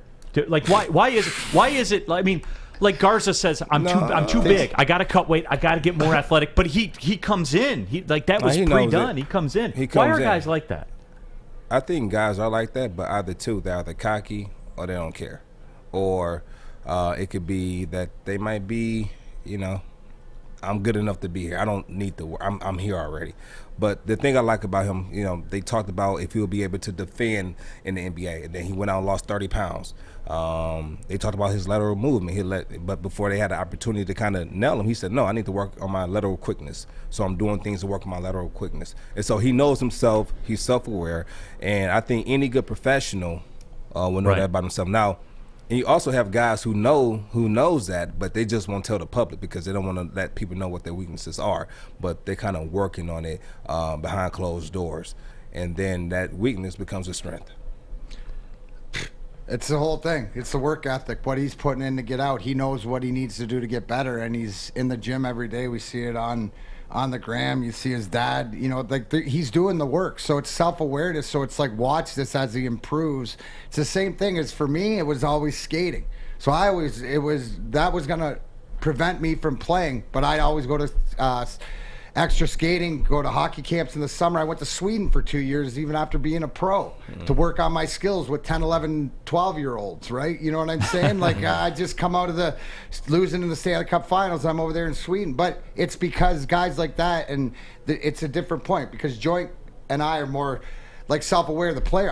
I was 100% self-aware of the player I was, 0% aware of the person I was. That's the whole thing too. You get locked, and a lot of times you can get lost in that. But as the player that I was kept me grounded, because I knew I had to work, and I knew that kept me there. But I'm glad you brought that up, because that's a dynamic, and I would have to talk obviously to Luka Garza. But I'm glad you brought that up, because some people don't know. You were a big goal scorer during your OHL days. Like you talked about it. 50 goal scorer in a season. Best part is Kirk Maltby had 50 goals. His last year, junior, great year. Darren McCarty had 55. See, there you go. But that's my point, though. You talk about walking in self-aware. I would be of the opinion. Here's the tape. I mean, I'm doing this in the best junior hockey league in the world. I love the OHL. I to be fair, I keep up with the OHL as much as I do with the NHL. I enjoy it. I think it's great. But with that being said, how tough is that for you to say, you got the tape on me? What do you mean I got to be a grind guy? Neal, because all I ever wanted to be, what I was told when I was 16, if I wanted to make it to the NHL, I'd have to do something 99.9% of everything better. And even though I like scoring goals, right, it was going to be playing physical and fighting. You tell me what I have to do to accomplish where I want to go, and it's done. right? So the fact that I always, since I was a kid, wanted to be Robin to Proby's Batman. The fact that I had the skills and all that stuff to be able in the back to be able to pull him out and be able to work on that in practice, but they didn't need that role. They needed me to be the friggin' Tasmanian devil psycho, and then at different points pull out those skills and be able to score those goals. So, but I knew who I wanted to be. I wanted to be Robin to Proby's Batman, the second in, right? Because I knew, and protect the Stevies and protect the the Sergeys and all that, and let them, because it's about winning, and that's what I needed to do, and what this Red Wing team, since I was 10 years old, that I watched. So I've been preparing myself since I was 10 years old to be there. So for me, it was different. But to your point, yes, a lot of guys come in out of the O and have success in juniors and stuff, and aren't self-aware to what's going to get them to the next level. And that, as a media dude, right? That to me is incredible to me, Joique, that if that's the way you're going to stick, and you're a guy, you're a self-made guy, undrafted. You had a good career. You were there a long time. You got the accolades. You put up numbers, all that kind of stuff. That to me is something I can't understand when we talk about the Pistons in summer league, and 80% of the dudes that are never gonna score a point in the NBA, and Garza walked in ready to go. I can't relate to, if you know. Like D-Mac saying, if you know what the path is, I'm sure you knew what your path is because you walked into a couple of backfields. You had, on paper, a fan would say, oh, this guy's a cast-off. He's got no business being here. I mean, I don't understand how you couldn't be self-aware. No, you have to be self-aware. And sometimes it's, and it's a little bit different. D-Mac played this position, but, he was well-versed. For me, I played running back, but I had to be well-versed at other things on special teams. I knew I needed special teams to keep me around long enough to give me a shot at running back. And so for me, after every practice, I wasn't a punt returner, but after every single practice, when I'm in New Orleans, I'm catching punts. And during training camp, I'm catching punts, I'm catching kickoffs, and I'm catching them back there with guys who were returners, And so, we're going to the first game of the season. I have not took one snap or one rep in practice of a returner. Not one. But after every practice, I'm back there with the special teams head coach, and I'm back there with the assistant special teams coach. You're becoming a self-made man. Yeah. And so and they see me back there catching them, and I'm not dropping them. And, I'm hanging in there with, the best of them with, catching, 6 balls in a row, in the air off the jug machine. And they're like, we can trust this guy to catch the ball back there. We can trust him. And so in the middle of a game, and he looks at me and says, hey, Joique, go catch one. I said, huh? Huh? All right. Go catch one. And so they teach you. When you catch a punt, put your heels on the 10-yard line. If it goes over your head, let it go. If it's in front of you, take it, run with it. Never took a step in practice. I want you guys to understand this. The ball is kicked, and it goes over my head, but it's kind of a line drive almost. Not a line drive, but it's not a high one. It's not a low one. I say, you know what? I can just let it go over my head, and, I did what they told me to do. Or I can take this to the house. Or I can catch it and show them what I can do. Because they're not going to know what you capable of if you don't catch the ball. So I took about 2 steps back, or what I felt was 2 steps. So I thought I might have caught it like at the 8. I watched it on film. I actually caught it at the 4. Oh, no. But I caught it, and I took off, and I said, well, we off. Broke 2 tackles, hit the sideline, and I had about 4 blockers in front of me. I don't know how I didn't have anyone in front of me at all except my blockers. And I go to take off, and as I'm taking off, I see the special team coach running towards me on the sideline, like, why would you catch that? And when I take off down the sideline, it changed from why did you catch it to, all right, let's go. And I end up getting ankle swiped like at the 32, 34, and that was a play. I tore my MCL. My PCL on that play. And so I probably should let that one go. In retrospect, in yeah. retrospect. In retrospect, probably should have let that one go. No, but it is. It's a big opportunity for the Pistons. Isn't that funny how karma works out? Karma, yeah, it bit me on the butt. But guess what? It showed my strength, because I set up for a week, and then was projected to be out 6 to 8 weeks. Set out 1 week and came back and showed the coach I can play through pain, and then led the team in rushing and receiving. So that's what it's all about, that sort of self-awareness. Yeah. You know what else is self-awareness? When I got the knife, it's a Friday, baby. It's a coast. coastportland.com Friday. Yes, you can go on the website, WSN 20% off. Great lamps for do-it-yourself, first responders. We got knives, we got everything. But what we do have today is a giveaway. Hashtag How We Coast. So, congratulations to Mosquito Bait. Yes, Mosquito Bait. He said, I could use a lantern or knife for when the family goes camping. Hashtag let's go. So Mosquito Bait, Mike Broadwell will reach out to you. Appreciate you and everybody else. Remember, go to coastportland.com. Check out all the great items if you want it. Use WSN 20 for 20% out. If not, use your hashtag HowWeCoast. Anywhere you do Woodward Sports Network, and on Fridays you get a free gift certificate by me, like Mosquito Bait. So, Coast, go there today. I'm looking to bring on another HVAC tech right now. We are recruiting 5 to 10 techs a month. We're looking to grow and expand. Every new tech we hire is from Northwestern Tech. The hands-on training is fantastic. They're always my first call. We love hiring Northwestern Tech grads. They come out trained and ready to work. Our program is only 10.5 months, and our next classes are starting soon. So why wait? I'm looking to hire Hire a graduate of Northwestern Tech. Northwestern Tech. Northwestern Tech. Northwestern Tech. Back at it here, Big D Energy. Neal Ruhl, Joique Bell, Darren McCarty, Fishes in the Bowl. Art on there, mixed and scratching on the ones and twos. Happy you are with us. Wherever you're watching on YouTube, you guys are just firing off the comments on the YouTube stream.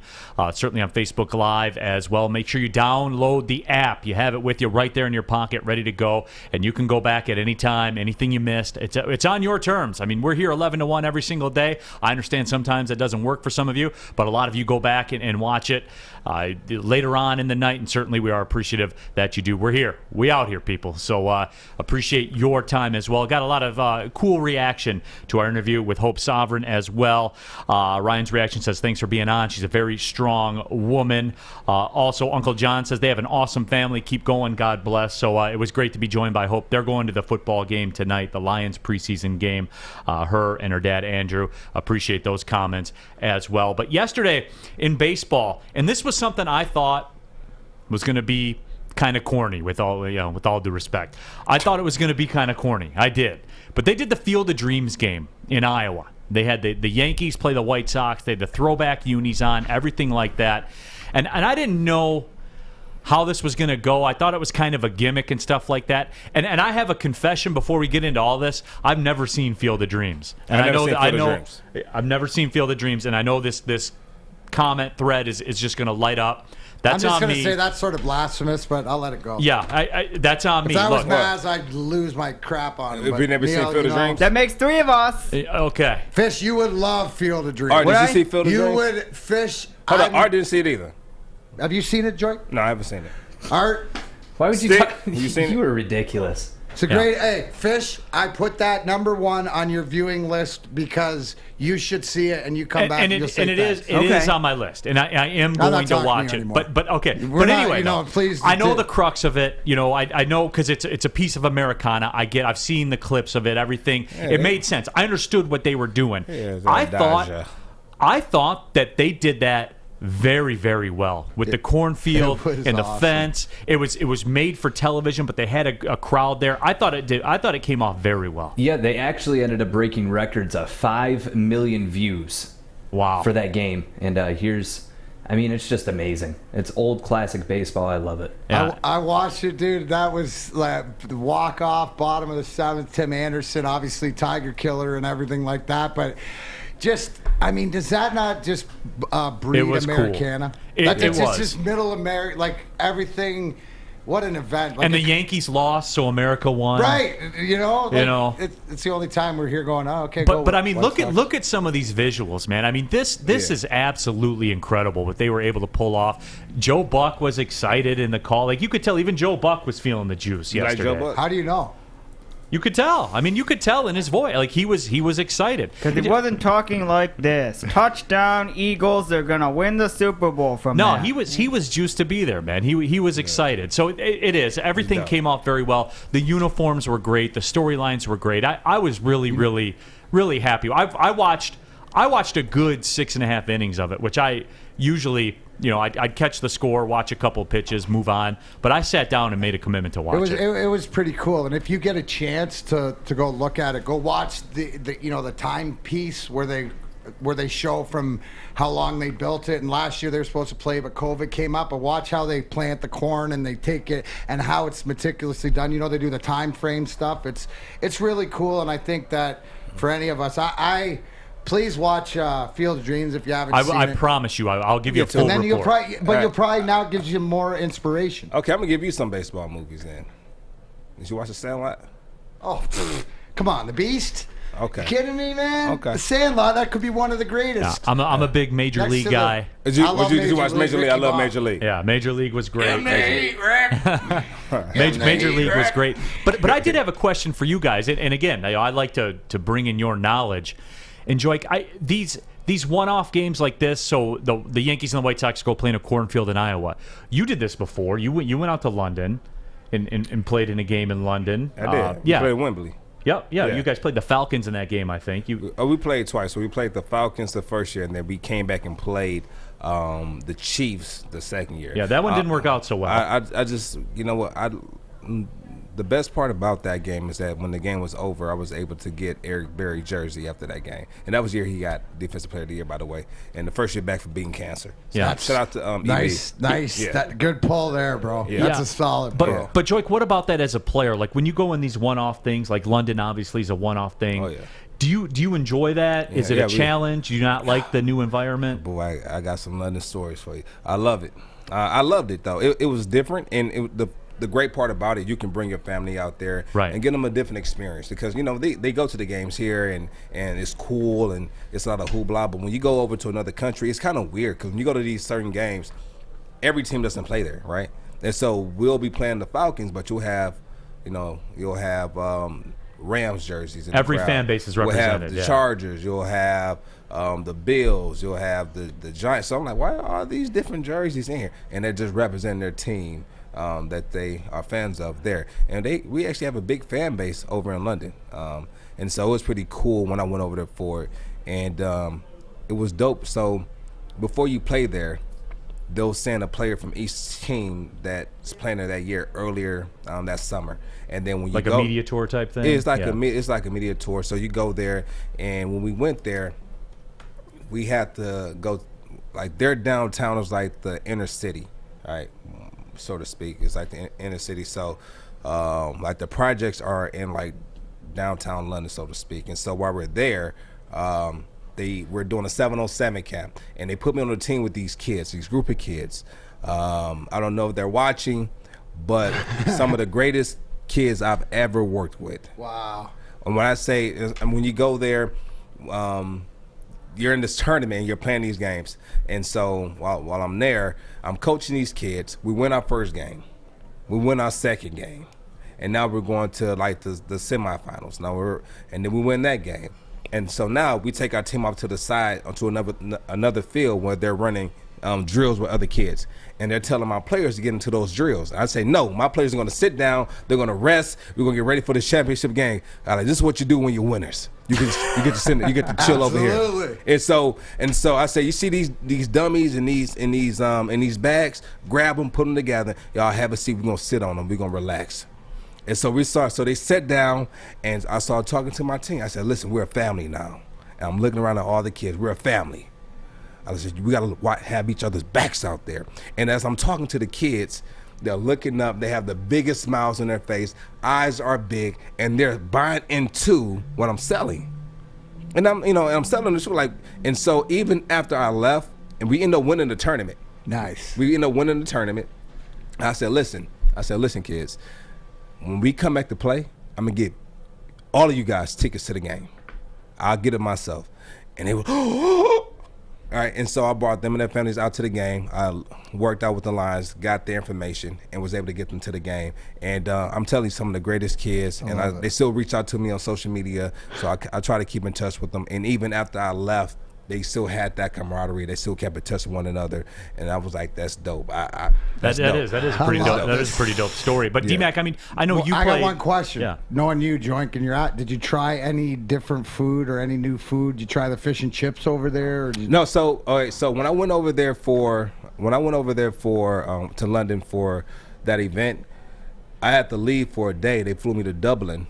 To do a press conference out there. So I did the press conference there, and when I was there, I had the fish and chips.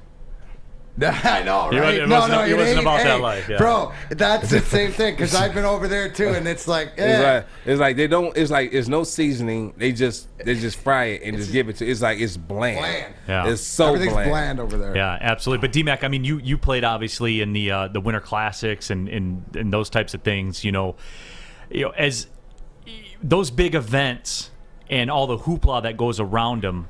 I mean, just as far as you were concerned, I know you did at Comerica Park. You played like the Legends game there, Yeah. and you guys looked like you were having a lot of fun. And I was all in because Sergey was there. I got a big man crush on Sergey. My favorite part is Mike Palmetier, who I grew up watching Hockey Night in Canada, goalie for Toronto Maple Leafs at 60 years old. Drapes gave me a one-timer. I blasted it top shelf, and he made a save like I used to watch him when I was 6 years old in the living room. I went up, I gave him a big hug, and I said, "I'm glad that didn't go in. That was way better than ever scoring on you watching you do that." So we're all kids at heart, but it's the camaraderie, but it's being back out and doing it at Comerica Park, and obviously having everybody back, the Russian Five, and Stevie being out there and stuff. So that was cool. I was at Wrigley. I didn't play in the game, but I sat beside Ozzy. Yeah. And that was it was snowing. That was a cool game. So I like when they do that in our sport. I think it brings a different thing together, and I think they should have one soon in Comerica again. Yeah, but they got to get it off New Year's Day because D-Mac, I love you. I love hockey, but I'm not turning off the bowl games. I'm not doing it, man. Me either. Yeah. So what are you talking about? Yeah. I mean, come on, man. Yeah. That's a big bet day. Yeah. Well, shout out my bookie. But it's one of those things where you're just the New Year's Day. That's ingrained, man. I'm not changing that. So they got to figure either have it the second or just do it another time, man. Do it another time, just not New Year's Day because I'm not going for it, man. Comments on the YouTube comment thread right now. Lemon and vinegar. That's how they roll on those fish and chips. Man. There's not enough. It was horrible. There's not enough. There's not enough in the country. No, man. It wasn't. Nah, it wasn't it. It wasn't hidden. It wasn't hidden. But London has some good food. London has some good food, but it was nothing crazy. Like we went to STK. We did that when we were there, but when we come back from break, I want to get into. I got a couple of funny stories. I got a couple of funny stories that I might be able to bring up, and that kind of correlate to us going into the next year. Let's get into it after the break. Woodward Sports. Welcome to the Call Sam Chopper Shop, where you can win a custom-built chopper while helping our veterans at the same time. Watch as the Bad Pig Custom team turns this bike into a one-of-a-kind classic chopper. And when it's finished, we'll be donating the bike to Volunteers of America, Michigan to raffle off in support of our vets. A great cause to give back to those who've given so much. Watch for Call Sam Chopper Shop episodes on our social media channels and get your raffle ticket today at callsam.com/Chopper Shop. Welcome back at it here. Big D Energy Woodward Sports Network. Neal Ruhl, Joique Bell, Darren McCarty, of course. Art in the booth as well. No, listen. Joique, I gave you a countdown. Listen, we were getting to, just so you know that we're very professional here. We had the suits come in, and Joique obviously had some words, but Art, a little louder in your countdown for Mr. Bell next time. You got it, champ. Thanks. I like that. Tom Masway's in the building too. He's got his Yankees jersey on right now. Yeah, he's here. Last night, Maz. Yeah. Bottom line coming up at 2:00. Timmy Anderson. Ryan Armani. We'll be in the house. Braylon Edwards, and of course Maz with his Yankees uniform. Hey, how did you feel about Tom Brady at the Hall of Fame? You can't wait for him to go in and be inducted. I thought we were talking about the Yankees. Oh, we talk about No, but Maz, as I said, the Yankees lost, so America won. Hey, they played the heel well yesterday. It was like a WWF match. They lost. I think it was scripted, right? It was the most fun game I've seen in years. I loved it. I loved everything about it. I was on the phone with my buddy because fantasy geeks. My closer is Liam Hendricks. He gives up the back-to-back 2-run homers So I write my buddy, I'm like, we're getting creamed, but you know what? I bet you we'll get a win out of this. He laughed. 3 batters later, 2-run homer. White Sox wind up winning it. Tim Anderson. It was awesome. It was great theater, man. That was so much fun to watch. I know you had to be jacked about the Field of Dreams game. I loved it. That was in your wheelhouse. Hey, Maz, why don't you just address me to the 2 guys that have seen the movie? These 2 haven't seen it. I haven't seen the movie. No, us 4. Oh, my God. I haven't seen the movie. Honest to God? Yeah. Honest to God. I know. I already qualified I just it, said man. that's blasphemy, and then I left it at that. So you guys didn't get the chills when Kevin Costner was No, walking but through? I've seen all the clips. I've seen all the clips. Yeah. I know what the movie is. I know what it represents. No, I don't I've know seen all anything. that stuff. Yeah. We have to have a weekend together, Joique. We need to have a movie weekend together. I got to bring you up to date on some of the movies you haven't watched. Have you watched Bad News Bears? No, I see that every year when I play it. Major League? Major League? Yeah, of course I watch Major League. You saw Major League? He's seen Sandlot. The only movie you I saw ever seen. Sandlot. Okay. Yeah, I've seen them all except for that one. Moneyball? Yeah, I've seen Moneyball. Okay. But that's not an oldie. No, that's not an oldie. It's not an oldie, but yeah. Isn't that with Brad Pitt? Yeah, and his it daughter? was with the Oakland A's. Moneyball's a great flick. Yeah. But yeah, it was a great game, great fun time. As far as Tom Brady, you asked me about. He said he tried me now. Yeah. Tom Brady. You got some more movies? Say it again. You got some more movies I haven't watched yet? No, I'm not going to just throw movies out. Because Field of Dreams is just, when I look at it, I just say, It must be nice to have all that free time to watch movies. I wish I had that. Me too. Well, Maz, you're on the bottom line, 2 o'clock. Yeah. Ryan, Armani, Berlin, Edwards in there. What are you guys going to have today? We're looking forward to it. Same kind of stuff you guys are talking about. What would you do with Miguel Cabrera's home run ball? I wanted to jump through my app on my way in today. I was listening to you guys on the app, and I'm not giving Miguel Cabrera the ball. I'm sorry. I'm poor. Sounds like a guy in a Yankees jersey. I'm poor. No, it has nothing to do with that. It does. If it was Derek Jeter, I wouldn't give it to Derek Jeter. You would too. No, I would not. You're lying. No. Why are you going to sit there and lie? If Derek Jeter don't come on our hit you show. the ball, Do not come on this show lying. Hey, say another. You're lying. Mad. Derek Jeter, you would have Say it right Jesus' now. full uniform, I'm a liar. his rookie bat, his cleats, his gift bag that he used to give the girls on the way out. Bottom line is you're a that. liar. That's the truth. Don't you lie to me. Checking the bottom line Don't this evening. you lie to me. Okay, wait. But Derek Jeter, I know, would duke me a few bucks.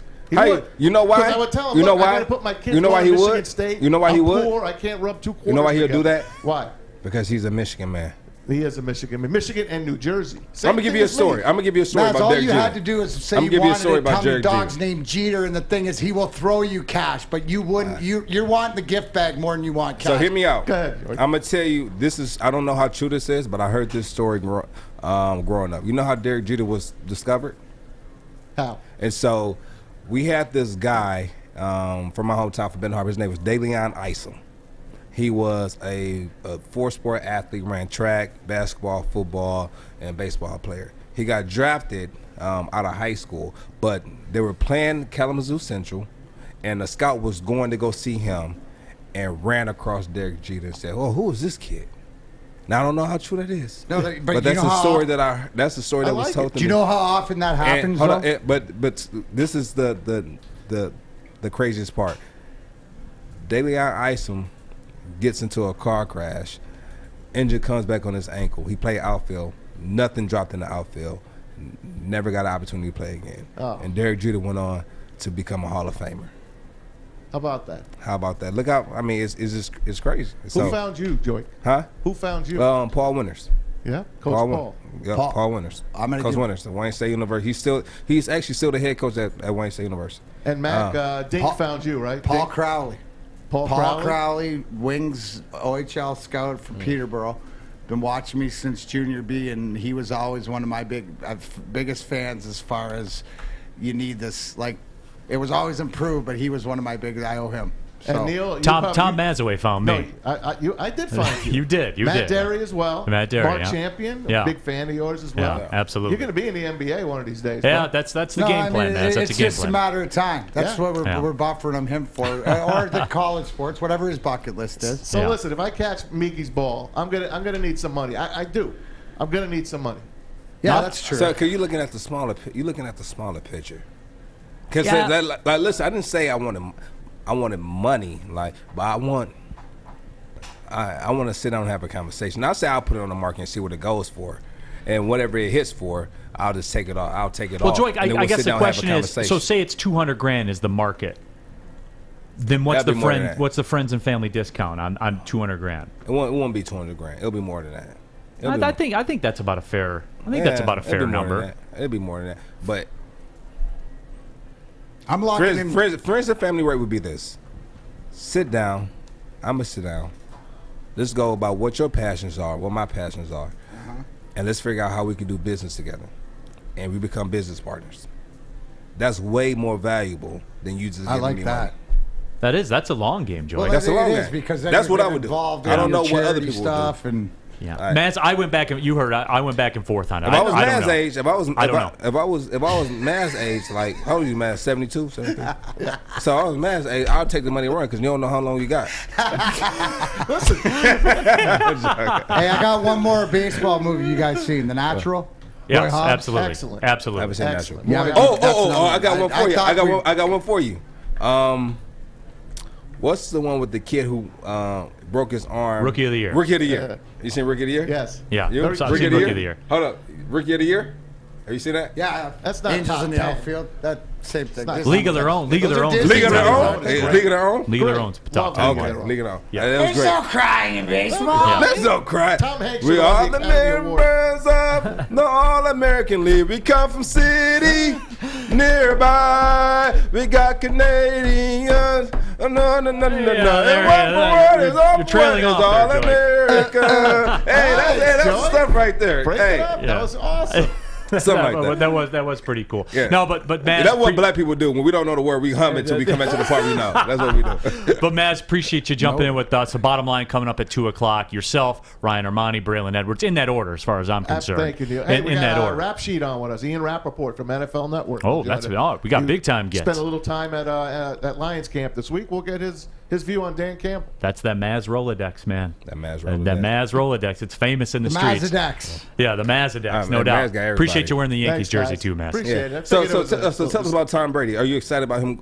Going to the Hall of Fame? That'd be nice. You gonna go to the induction? Not a chance. Not a chance. Are you gonna watch it though? No. So question. Do you not like Tom Brady the person or the athlete? No. Which one? No.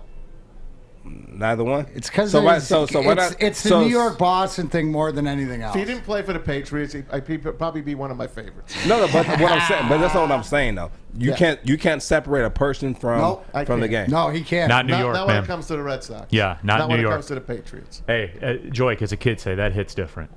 I understand it hits different. But so you have more love for your teams than the game. Oh yeah. Absolutely. That makes no sense to me. Because you have to love the game first. Wait, listen. And then the team. And then the players. I love the NFL more than anything. I just don't want the Patriots to win. I understand what you're saying, but now he's with Tampa Bay. It. So do you like Tampa now? Bay to win. I'm sorry. Why not? Because he was with them. He took him. I'm tired, man. I'm tired. Why do you keep asking me? I'm just tired of him.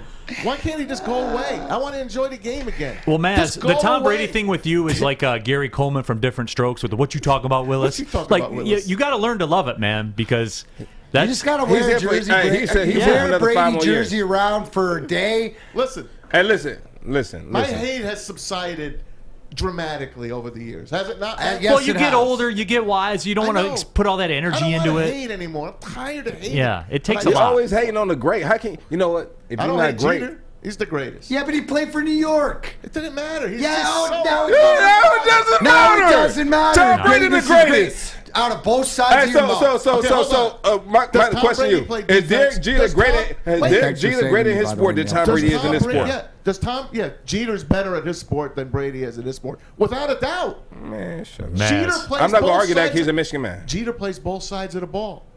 You can't Tom Brady sits on the bench when his baseball. defense is holding the Seahawks on the goal line, intercepting the pass from Russell Wilson. Did Tom Brady do that? That's why Barry Bonds is the greatest baseball player of all time. Until he steroided up. No. Even before that, he was 300, 300. To be in the Hall of Fame as asterisks. Even before that. Yeah, even He's before a great that. player. Phenomenal player. The greatest of all time. The man got intentionally walked with the bases loaded. The greatest End of of all story. time is Henry Aaron. No, Barry Bonds is the greatest of all time. We can't talk about him because we weren't born. Look at the numbers. Henry Aaron was a man. How about Lou Gehrig? Look at Lou Gehrig's numbers. Big Hank. No, I like it. No, but Maz, appreciate your time. Ian Rappaport on the show today. Fans are excited about that. No, I want to get into this. Don't go anywhere. Coverage. Let's talk about it when we come back. You sit right there. You have a seat right there. You don't go anywhere. All right. Stay tuned with sports. Tony is a third-generation logger that has a simple, practical approach to life and work. That's why his Coast DX342 knife is perfect for him. The stainless steel blade is rust-resistant and made for all-weather use. And the double roll-lock safety ensures that it will never inadvertently close when he doesn't want it to. That's why Coast is trusted tough. Man, good job, Art. You know what? When Art messes up, I'm on his butt. When you did a good job right there, giving us a countdown. Dude, Art's the guy. Are you shaking man. your head no because that wasn't a good job? No, I'm shaking my head no because I got 12 more minutes to the weekend. No, I'm going to be OTC it's 11 this more weekend. minutes. It's 11 minutes and change. 11 minutes and change and I'm OTC. Phones off, everything. We'll get into the weekend in just a couple minutes. No Call of Duty? Call of Duty. A little bit of Call of Duty. Call of Duty. Go, a little bit of COD. There you go. There you go. If you guys want to play me on Call of Duty, go add me. COD to God. I'm on PS5 though, so if you're on the Xbox, sorry. Yeah, I'm not gonna give out my Activision account. That was a mic drop in itself. No. Yeah. But we can play together. I can't afford a PS5. But I don't know my Activision account number by heart because you got all the numbers at the end. If me on PS5, COD to God, you know.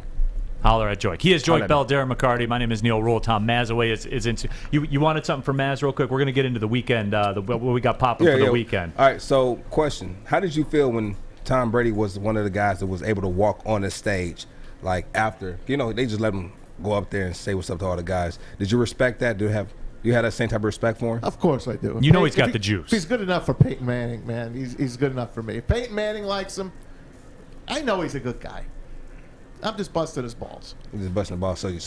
So deep down inside, that hate you have for him is actually respect. You're a fan. It's actually respect. It's hate. It's respectful hatred. I am always scared when he has a chance to drive his team down the field. Okay. No, but Maz, you think he's more daily last minute going down the field than Matthew Stafford? Okay. Last minute. No, fourth quarter, last minute. Yeah, of course. Yeah. No, I'm just saying. Yeah. Maz, don't worry because I had the same thing with Larry Bird. I'm just saying. And when, because obviously he broke the Pistons' fans' hearts. Big time. And one day I woke up when Bird wasn't playing anymore and I said, damn it, I wish I didn't hate him to that degree because I turned him off. If he was on TV, I turned it off. And he was great, man. I can't watch LeBron James. If he's on, I flip the channel. I can't stand him. Why? I can't stand him. Yeah. Why? He's a I just can't stand him. He's a GOAT. But Tom hates LeBron more as I have person. it. I know what it is now. I know More what of it a is person now. than an athlete. I know what it is now. Correct. Maz hates greatness. I don't. No, he loves me. I don't. Why don't you like LeBron? Pardon? Why don't you like LeBron? Because he changes. Because he is above the game. He thinks he's the commissioner, the owner, the general manager, the coach. Well, he is though, man. I don't like it. Why? I don't like what he did. I don't like the super teams. I don't like. What's the super team? I don't like when he went to Miami. What's the super and team? Took his people. So you like Kevin Durant? Yeah, I like Kevin. Oh, Durant. but he went to a super team. Now he's on another super He team. didn't go to a super team. He went to the Nets. He brought a couple of players with him, but the Nets stunk. He's talking when he went to Golden Hold State. up, so when he went to Golden State, he joined Steph Curry. So what's the difference between the Nets and Miami? What's the difference? Maz is the difference. Maz, no, what's the difference? The Nets? Yeah. Because they hadn't caught a break since they were born. The That's- ABA, they took 4 teams into the NBA. The Nets one of them. Julius Erving never played a game as a Net in the NBA because they sold him for $1 million on the eve of them going into the NBA. What and does they that never have to have do been with the same. now? Because he goes... What's the difference between the Nets and Miami? I'll tell you the difference. voted. I'll tell you the difference for Maz. Right, Maz will respect sort of he has the respect, even though Kevin Durant tends to get in his feelings and stuff as a person, as opposed to he doesn't like the way that LeBron self-serves himself. Now, he's not saying it's not America, right or wrong, or what the power that it is, but he just doesn't like that about them. No, he said he doesn't like how he goes to these super teams and makes these super teams. But I'm saying, so what's he said he didn't like when he went to Miami. And he controls the whole thing, So bro. what I'm asking though, what's the difference between that Miami team and that Nets team as far as a roster standpoint? There's nothing different between them. So what makes it a super team and what not makes this a super team? Because the Miami Heat were an expansion team, okay? The Nets came over in 1976. Right. They haven't won a damn thing. I figured they owed a break. What so about if Kevin Durant wants to go there and play, went to the Warriors? Was that not a super team? I love Steph Curry and Clay, and I love Draymond Green. I love that Warrior team. Those pieces if you were together. love basketball, how do you not love that together. Warrior team? So it didn't matter if he went there or not. They were going to win no matter what. It didn't matter. He didn't go there. He didn't make them the champion. They had one before he got there, but he did jump on for the ride. But hey, that's your Players Association negotiated right. Free agency. You can pick and choose where you want to go. And then what about when LeBron beat them when he was in Cleveland? Was that a super team? When they were down 1-3, he came back and beat them? That was amazing. Draymond Green cost them that series. But I'm saying though, did you have respect for LeBron then, or you just? I did have respect for him when he went back to Cleveland. Oh, okay. I was doing those shows with Maz back. I remember that he did when he put up a triple-double in Game 7. Even Maz was like, "Okay, man, I mean, absolutely." The guy was unstoppable. Yeah, I'll he give was Maz unstoppable. Credit. Yeah. I give him credit too for wearing the Yankees jersey. Appreciate. I figured it was from last night. Might as well do it. Absolutely. Yeah. Appreciate it though, Maz. Make Thanks, sure. guys. Bottom line coming up. Ian Rappaport on here. the show, so make sure you stick around for that as we are wrapping up the week here on Big D Energy. Boys, what's popping this weekend? What's Joique Bell got going on? What I have going on this weekend? Summerfest is today. It's like a concert where they bring in a lot of different artists. That's tonight. They have that. Is that what's that? Shane Park or where's that going? Shane Park. Yeah. It's at Shane Park. And then this weekend is going to be my daughter has swim lessons on Saturday, and we're going to have our whole little daddy-daughter day date. And then Sunday, probably do some more stuff with my daughter and, have some fun. Yeah, what you got, D-Mac? You got the Tigers game tonight. Yeah, I'll be downtown. Tigers game tonight. Kid Rock in Mount Pleasant tomorrow. I'm gonna go check that. Go check him out. Say hello, and probably do a little golf on Sunday. Man, golf and wrestling on Sunday. You sound excited. What's that? You sound excited. Yeah. I will be when I get there. It's all in due time, man. I got something. I'm I'm old, like mad. We talked about this the other day. I didn't know you were a golfer. Oh yeah. No, Joique and I were talking about that. I have my golf clubs, and we need to have like a day where we all go. Like we just go. I'm sure we can just peel out of here and head up to. I'm sure that we can head out any which way after the show one day and tee it up. What do you play? I'll play anywhere. America's Guest. I used to belong to Birmingham when I lived around, but I play out of everywhere. Okay. All right, yeah. We can play wherever you want. Right. I know somebody who's got connections to Oakland. Yeah, that's Greg Campy. It's not me. But for me this weekend, this will be nice, Neal. Real quick, hey, Joy, what are you doing? Some of us got to work too, man. Yeah, but this is my last weekend. Right, I don't have a game up until college basketball. And this is important too, right? So right, because if you didn't know, obviously Neal doing the Detroit City Football Club, but they're back at it. They just won a championship, and they're on the road. They're on the road. They're in Los Angeles playing the Cal United Strikers. So they'll be on Saturday night at 10 o'clock on 11 Sports. So you can check that one out. They'll be on the road, like I said. This is the last weekend that I won't have a game to call. Until college basketball is done. So we go through Detroit City FC, TV 20 here in Detroit for Detroit City FC, so you can keep up with all those matches, and then on into radio for Oakland, TV 20 for Oakland college basketball. So it's on and popping, but I got it lined up. I'm going to do the family stuff kind of same as you. I'm playing some golf on Saturday afternoon with some friends of mine at the Orchards. Saturday night I'll probably do the fire out on the deck with the kids, and it'll kind of be my last stand with the kids before they go back to school, and then we grind, man. What's that? When does school start back for them? Right after Labor Day.